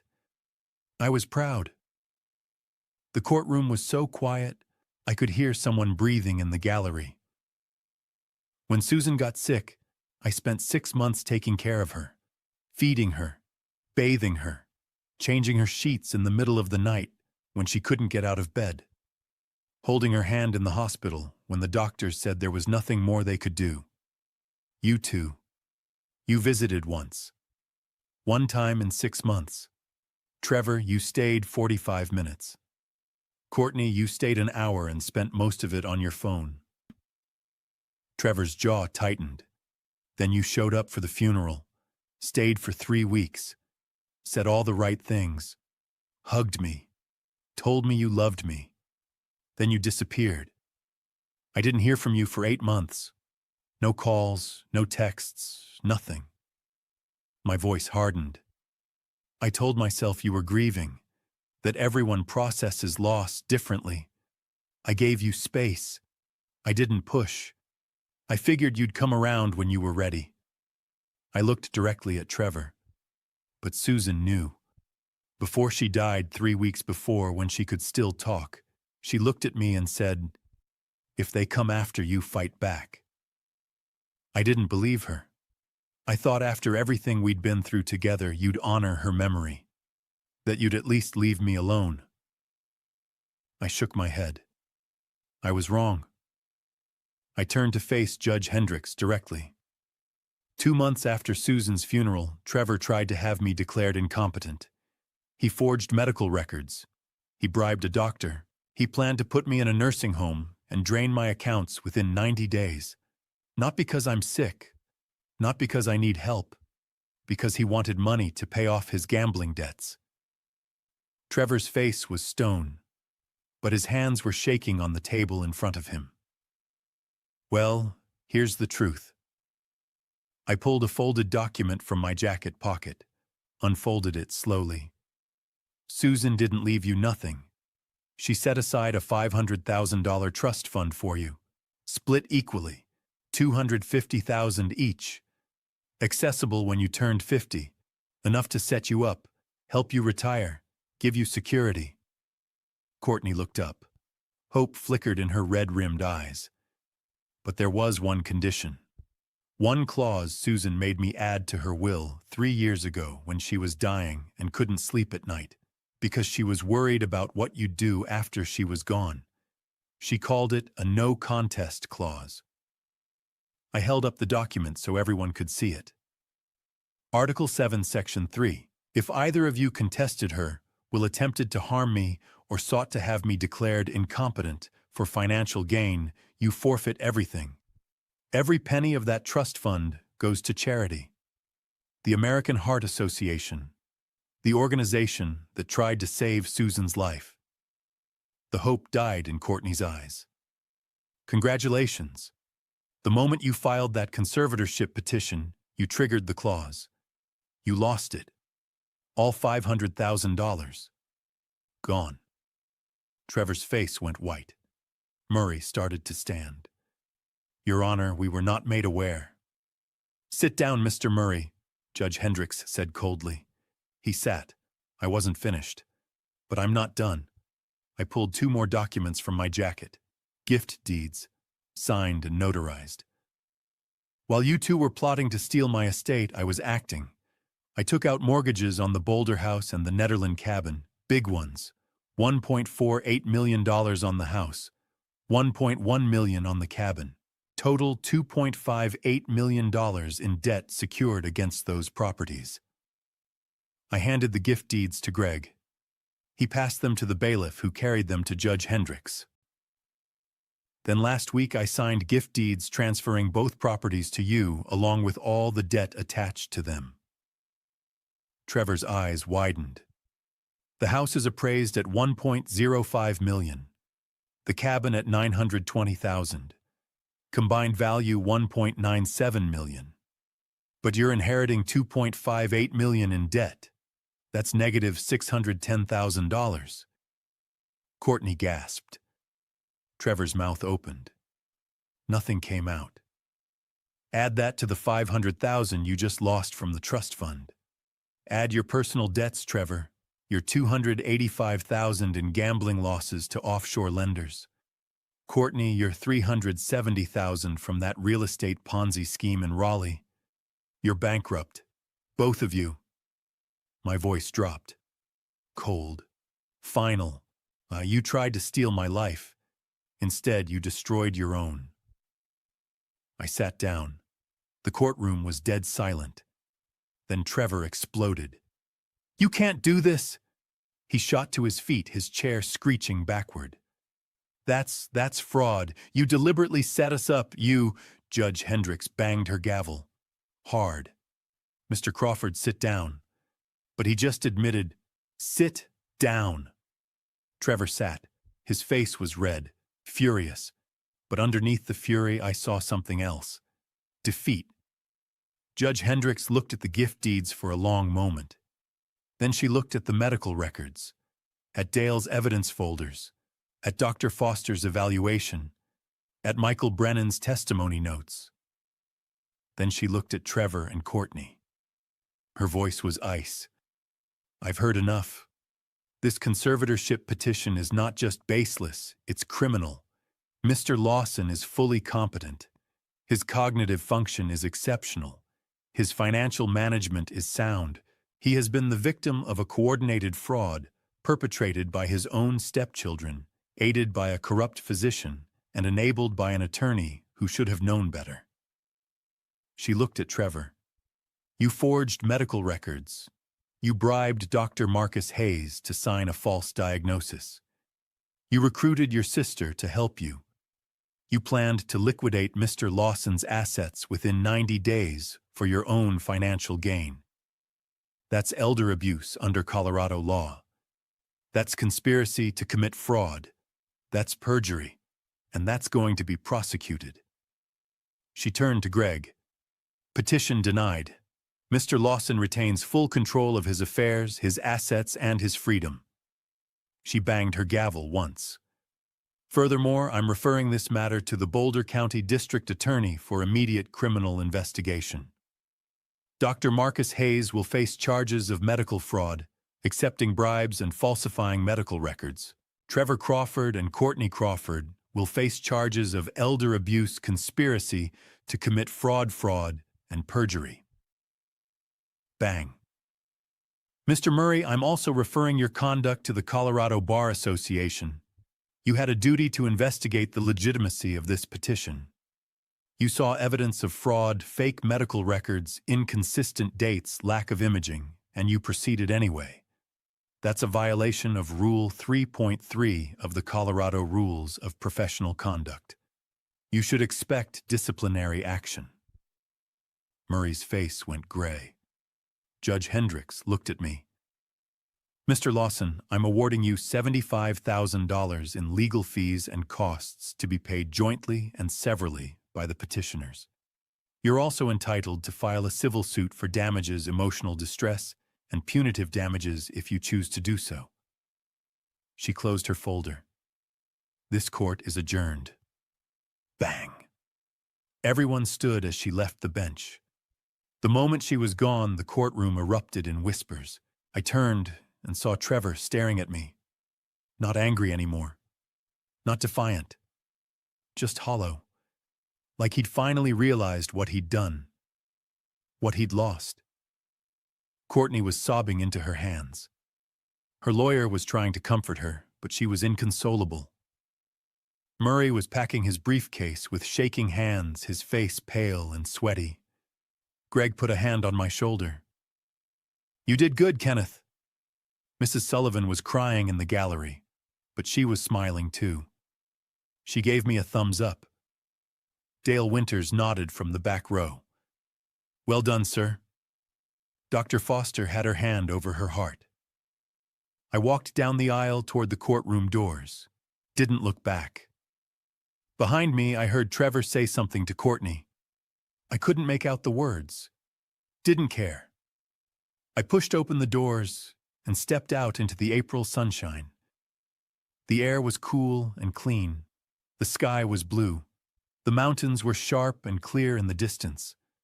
The battle was over. I'd won. The next morning, I woke up in my own bed, in my own house, still in control of my own life. I should have felt triumphant. Instead, I just felt tired. The sun was already up, streaming through the bedroom window and casting long shadows across the hardwood floor. I lay there for a while, staring at the ceiling, listening to the sounds of the neighborhood waking up. A dog barking, a car starting, the distant hum of traffic on Baseline Road. Normal sounds. A normal morning, except nothing felt normal. I got up, made coffee, and stood at the kitchen window looking out at the Flatirons. The mountains were sharp and clear against the blue Colorado sky, their ridges dusted with late-season snow. Susan used to stand here every morning with her coffee looking at those same mountains, planning her day. Now it was just me. The phone rang around 9. "Greg." "Kenneth, how are you holding up?" I turned away from the window. "I'm okay." "Good. I wanted to update you. The DA's office called this morning. They're moving forward." I sat down at the kitchen table. Moving forward with what? Charges, criminal charges, against all of them. My chest tightened. "Tell me." "Trevor and Courtney elder abuse conspiracy to commit fraud, perjury, and attempted financial exploitation. Dr. Hayes medical fraud, accepting bribes, falsifying medical records. And the Bar Association opened an investigation into Christopher Murray. Ethics violations. Misrepresentation. He'll be disbarred within 6 months." I closed my eyes. How long until trial? Could be a year. Maybe more. But Kenneth, with the evidence we presented yesterday, Dale's investigation, Dr. Foster's evaluation, Brennan's testimony, they're not going to trial. They'll take plea deals. Trevor and Courtney are looking at prison time.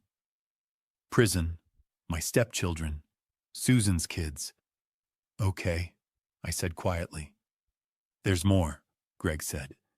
"The Colorado Medical Board opened an investigation into Dr. Hayes this morning. His license is suspended pending review. He'll lose it. Guaranteed. And if he's convicted of fraud, he's looking at 2 to 4 years." "Good." Greg paused. "Kenneth, you won. You protected yourself. You exposed fraud. Susan would be proud. Would she? Or would she be heartbroken that it came to this?" "Thanks, Greg," I said. "I appreciate everything you've done." "You're welcome. Call me if you need anything." After I hung up, I sat at the kitchen table and stared at nothing. I'd won. The house was mine. The money was mine. My freedom was mine. But the cost was everything Susan had hoped wouldn't happen.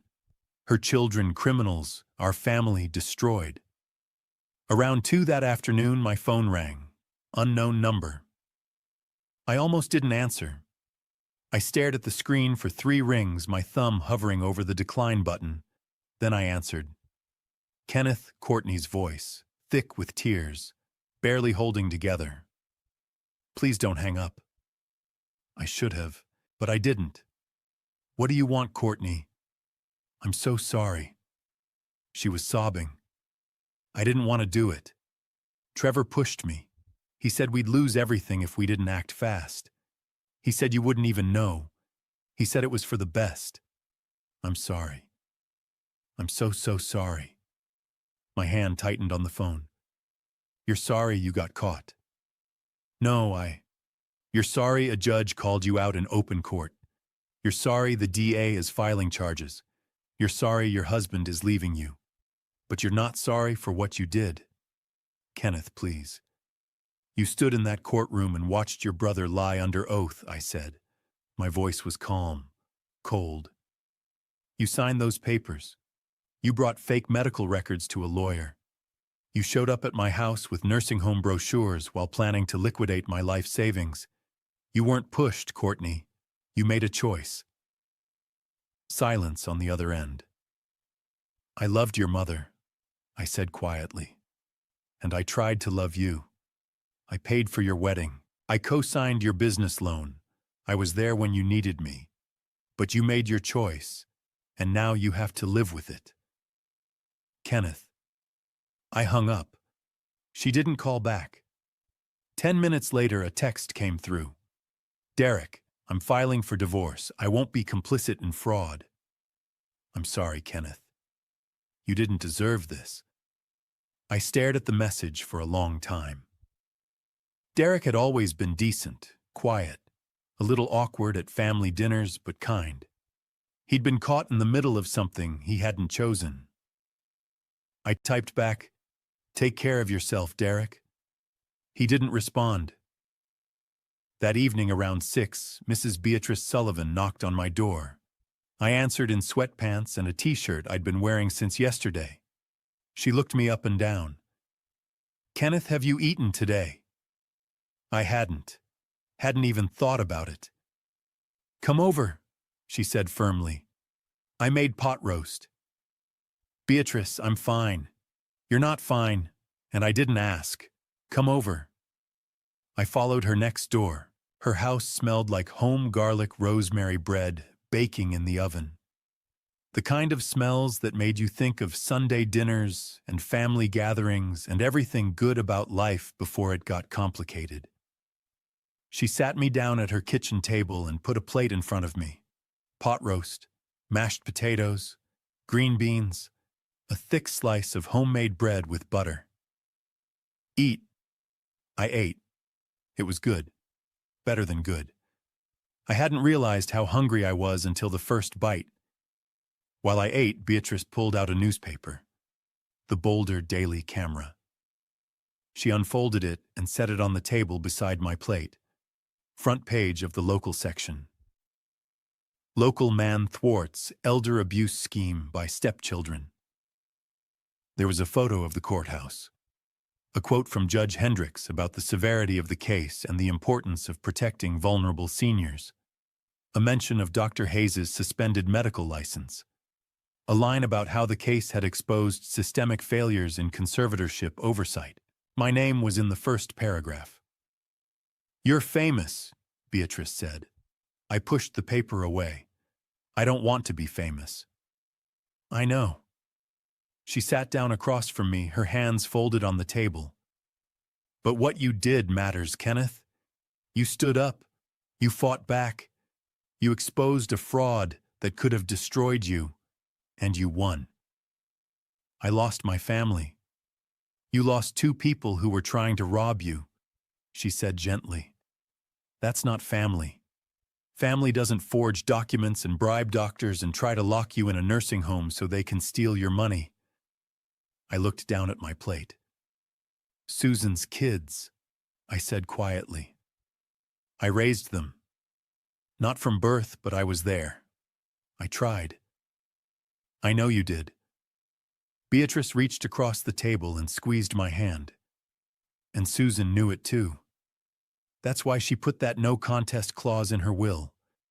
She knew what they were capable of, and she wanted you protected. My throat tightened.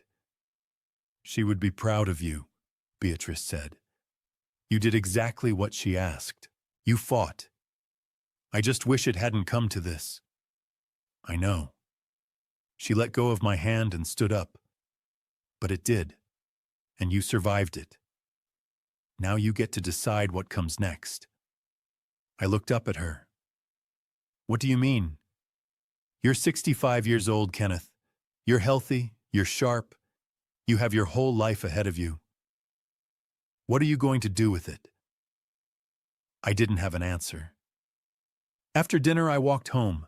The April evening was cool, the sky turning deep purple over the mountains. The streetlights were coming on.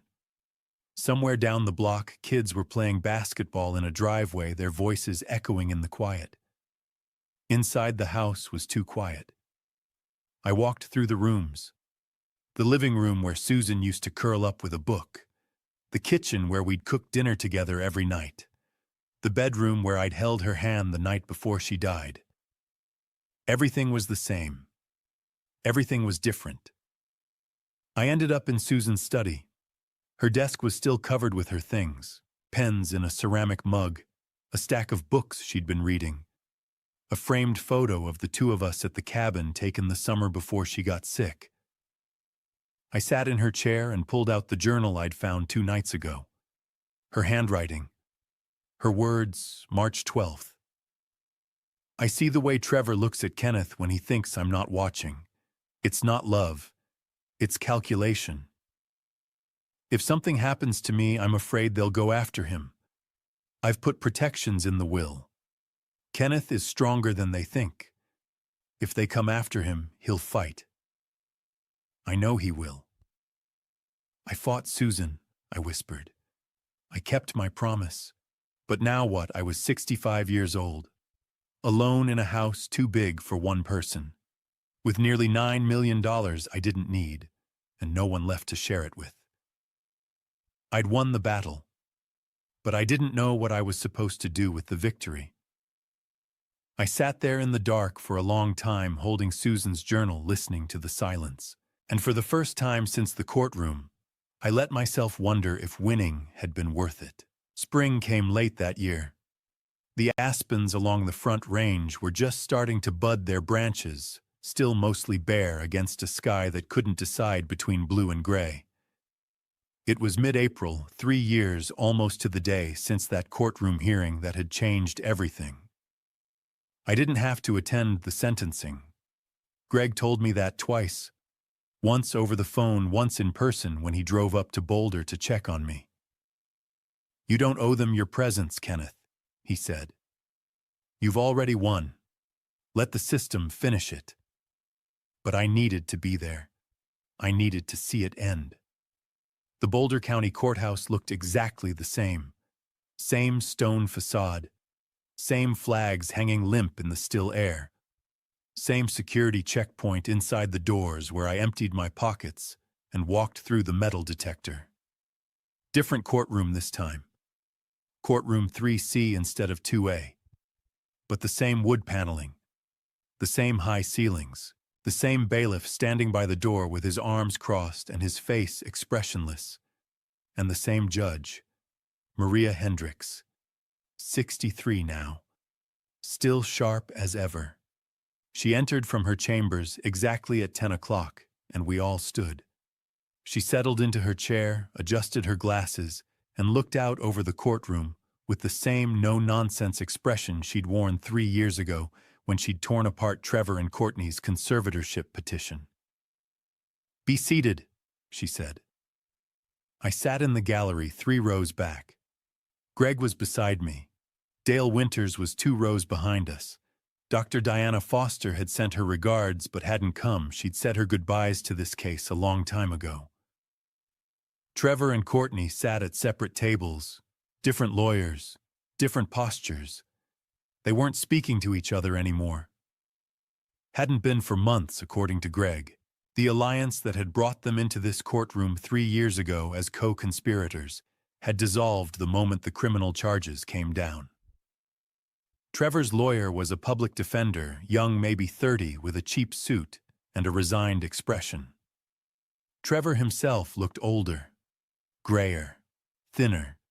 He wore an orange jumpsuit and sat with his hands folded on the table in front of him, staring straight ahead. Courtney's lawyer was private, paid for by Derek's family, Greg had told me, even though Derek had divorced her 2 years ago.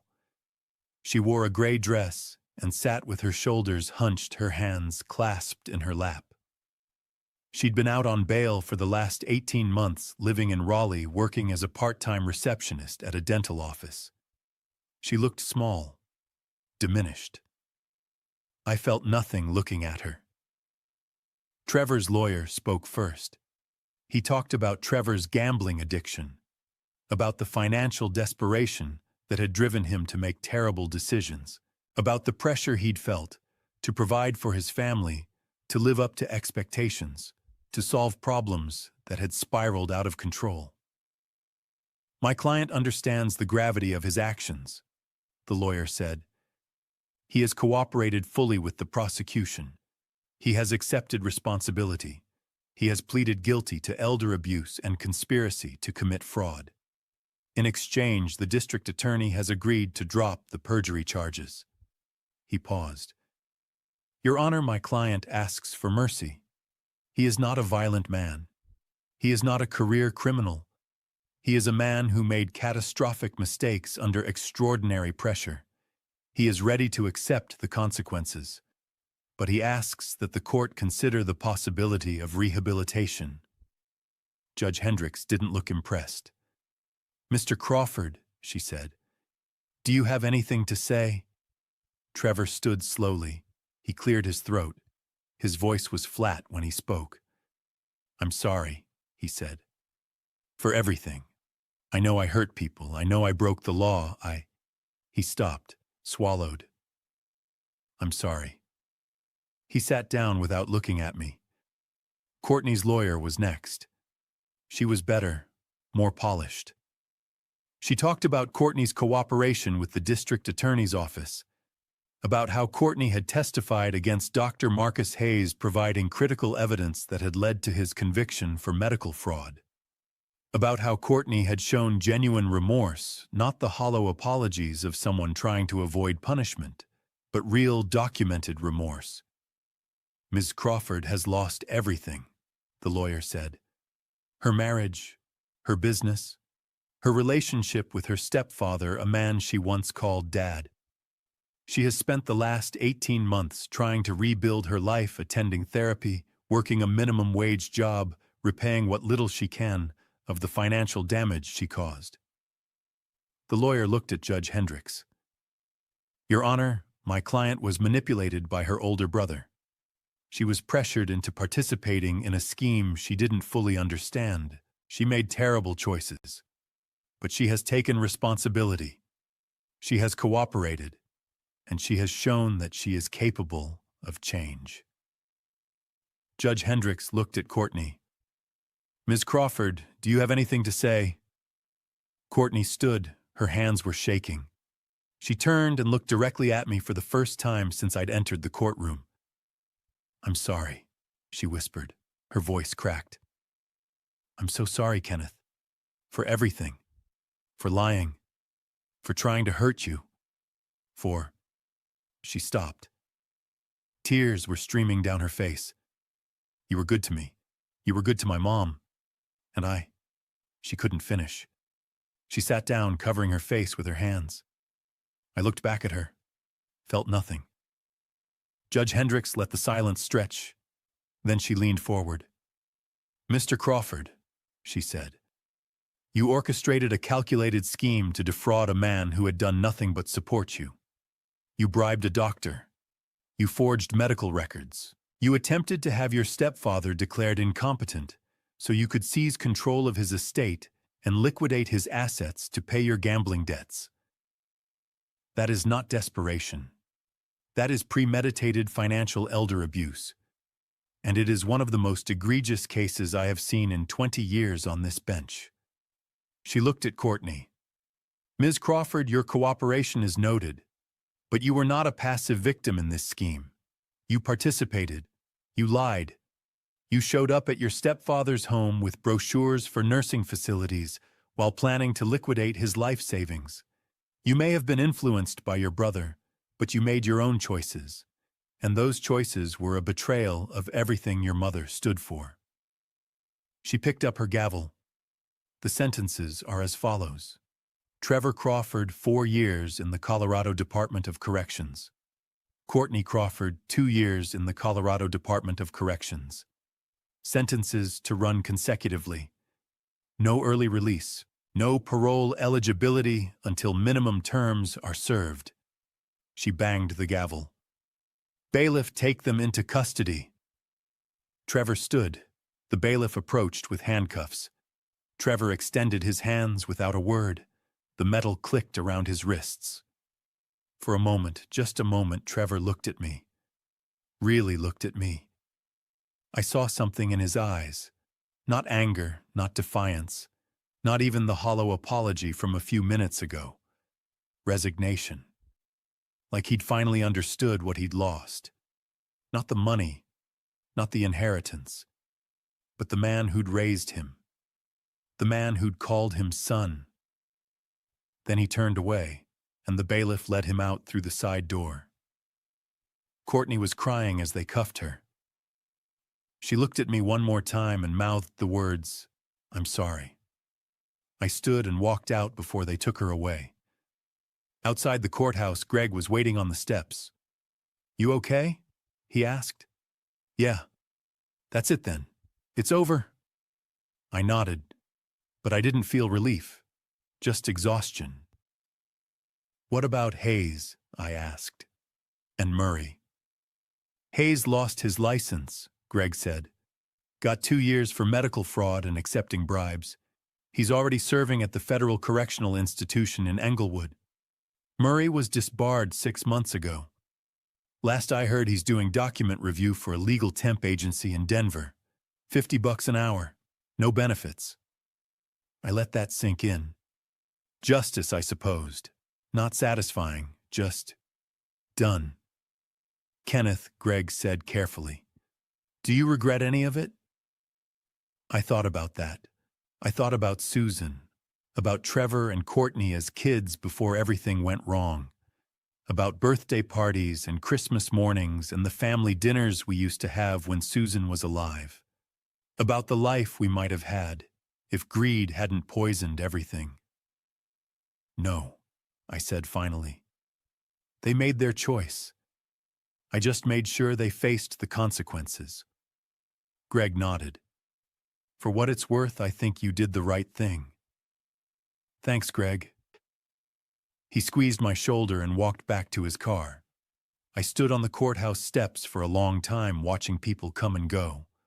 Lawyers with briefcases, families with worried faces, bailiffs on smoke breaks. Life went on. I drove home, but I didn't go home. Instead, I drove west on Canyon Boulevard, then south on Highway 119, climbing into the mountains. The road twisted and turned through pine forests and rocky outcrops, the air growing thinner and colder with every mile. I drove to Nederland, to the cabin, the one I'd mortgaged and signed away 3 years ago as part of the asset trap. The one Trevor and Courtney had inherited along with $2.58 million in debt. The one they'd defaulted on 6 months later when they couldn't make the payments. The bank had been happy to sell it back to me at a discount. I parked in the gravel driveway and sat in the truck for a moment, looking at the cabin through the windshield. It looked the same. Same log walls. Same green metal roof. Same porch where Susan used to sit with her morning coffee and watch the hummingbirds. I got out and walked down the path to the lake. Susan's favorite spot. A flat rock overlooking the water, shaded by pines with a view of the mountains rising in the distance. She used to sit here for hours, just breathing the mountain air, watching the light change on the water. I sat on the same rock, and for the first time in 3 years, I let myself cry. Not for Trevor, not for Courtney, for Susan, For the family we'd built together that had crumbled the moment she was gone. For 20 years of love and laughter that had ended in courtrooms and prison sentences. For the kids I'd tried to raise who'd never really been mine. I cried until there was nothing left. Until my chest ached and my eyes burned and the sun was setting behind the peaks, turning the sky pink and gold. Then I stood, wiped my face, and walked back to the truck. Trevor would serve 3 years with good behavior. Courtney would serve 18 months, and I would never hear from either of them again. That was fine. I drove down the mountain as darkness fell, the cabin disappearing in my rearview mirror. Some battles you win, some families you lose, and sometimes those are the same thing. The first snow of fall arrived on a Tuesday morning in October, dusting the Flatirons white against a sky so blue it hurt to look at. I stood at my kitchen window with my second cup of coffee, watching the world wake up, and for the first time in 5 years, I didn't feel the weight of Susan's absence pressing down on my chest, like a stone. 5 years since she died. 3 years since that courtroom. I was 68 now, gray at the temples, a little slower on the stairs. But I was still here, still standing. The house in Boulder was quiet, too quiet some days. But I'd learned to fill the silence with purpose. Tuesdays and Thursdays I volunteered at the Boulder Senior Center on Canyon Boulevard. I helped people navigate Medicare forms, balance checkbooks, understand the fine print on reverse mortgages. Small things, but important things. I saw myself in every one of them, people who'd worked hard, saved carefully, and now faced the final years of their lives vulnerable to predators who saw their trust as opportunity. I knew what that felt like. Weekends I hiked, the Flatirons, Chautauqua, Lake Isabel when the weather was good. The Rockies had a way of putting things in perspective. Up there above the tree line, the air was thin and cold and clean, and the problems of the world felt very far away. 18 months ago, I sold the cabin in Nederland. A young couple from Denver bought it, expecting their first child, planning to raise her in the mountains, the way Susan and I had once imagined raising a family of our own. I signed the papers without hesitation. The cabin had been Susan's favorite place, but it wasn't mine. Not anymore. It held too many ghosts. The sale brought in $420,000. I kept $50,000 for myself and put the rest into something Susan would have wanted, the Susan Lawson Justice Fund. It wasn't much, just a small nonprofit registered with the state, run out of a rented office on Pearl Street. But it was ours. Mine and Susan's.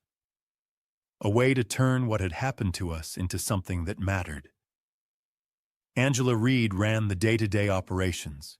She was 34, sharp as a blade, with a law degree from CU Boulder and a personal history that made her perfect for the job.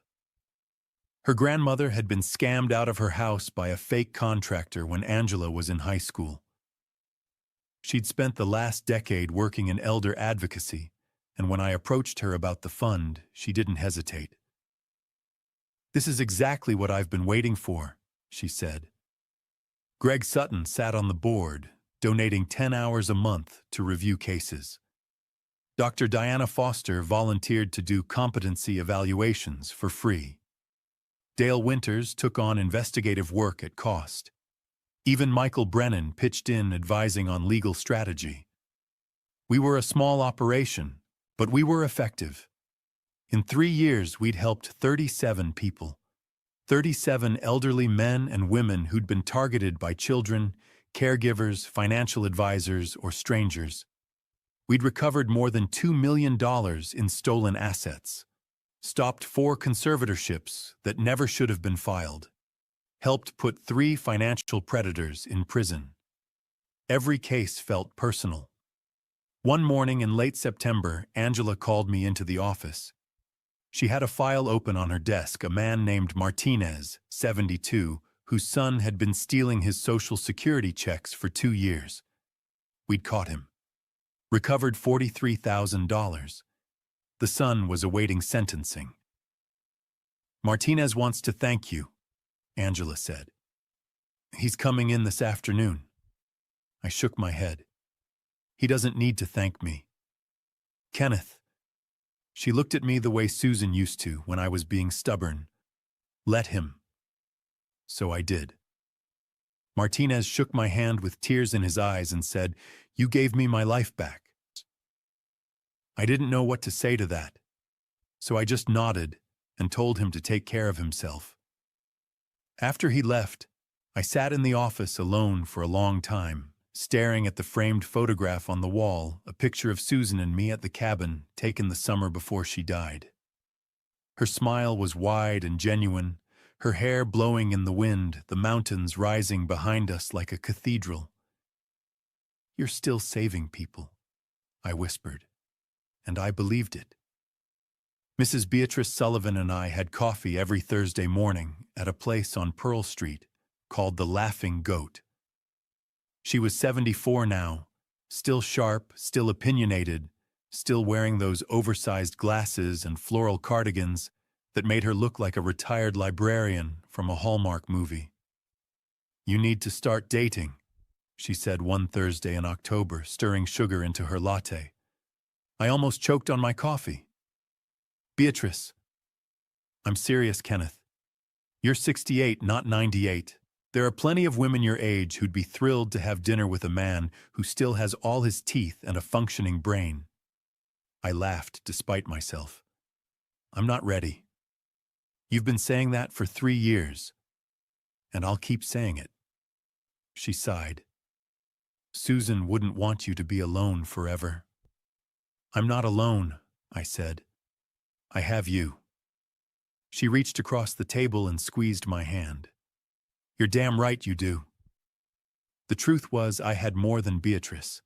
I had Angela, who texted me every Sunday with updates on the fund and pictures of her dog. I had Greg, who still called me once a month to check in. I had Dr. Foster, who invited me to her annual holiday party and introduced me to her husband and daughters. I had Dale, who sent me postcards from his fishing trips in Montana. I had a family, not the one I'd expected, not the one Susan and I had tried to build, but a family nonetheless. A chosen family. And that was enough. On a cool Saturday morning in late October, I drove to Greenwood Cemetery. The leaves were turning gold and red and orange against the blue Colorado sky. The cemetery was quiet, the paths lined with old trees and worn headstones. Susan's grave was near the back beneath a cottonwood tree that had dropped its leaves in a golden carpet around her marker. Susan Lawson, 1958 to 2023. Beloved wife, mother, friend. I knelt down and placed a bouquet of wildflowers on the stone Indian paintbrush and Columbine the flowers she'd loved most. "Hey, babe," I said quietly. "It's been a while." The wind stirred the leaves around me. The fund helped 37 people this year. Angela thinks we'll hit 50 by next fall. Greg says we're making a real difference. I paused. "I think you'd be proud." I sat down on the grass, my back against the cottonwood, and looked out over the cemetery toward the mountains in the distance. "I'm not happy," I said. "Not the way I was when you were here, but I'm okay. I'm doing what you asked me to do. I'm fighting back, and I'm going to keep fighting." The wind picked up scattering leaves across the grass. I closed my eyes. "Thank you," I whispered, "for everything." That evening I stood on my back porch and watched the sun set behind the Rockies. The sky was on fire pink and gold and deep violet, the kind of sunset Susan used to stop everything to watch. I thought about Trevor somewhere in a federal facility serving out the last year of his sentence.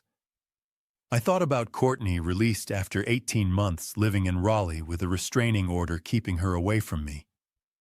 I thought about Dr. Hayes, stripped of his license, working some administrative job to pay his legal fees. I thought about Murray, disbarred, forgotten.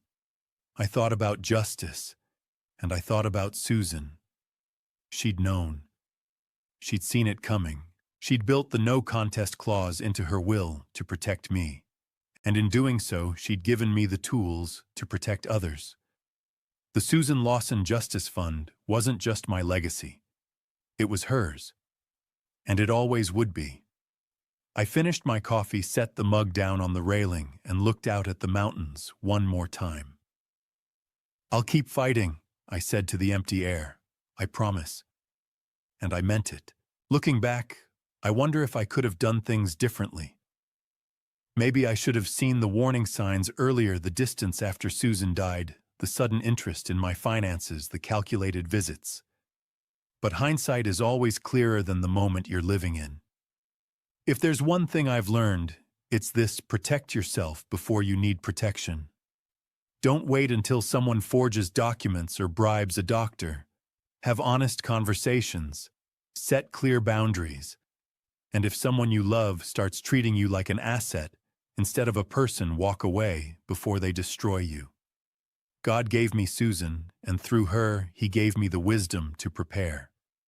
That no contest clause wasn't revenge. It was her final act of love, protecting me when she knew she couldn't be there. God also gave me people like Greg Dale, Dr. Foster, and Mrs. Sullivan, a chosen family, when my own fell apart. I didn't fight this battle alone, and I'm grateful every day for that. Most importantly, God reminded me that justice and forgiveness can coexist. I don't hate Trevor and Courtney. I pity them. They traded a family for greed and lost everything that mattered. Don't be like them. Don't let money poison love. And don't be like me. Don't wait until it's too late to protect what you've built. If this story resonated with you, drop a comment below, sharing your thoughts or similar experiences. And if you found value here, please share this with someone who needs to hear it. Your engagement keeps this channel alive and helps these lessons reach those who need them most.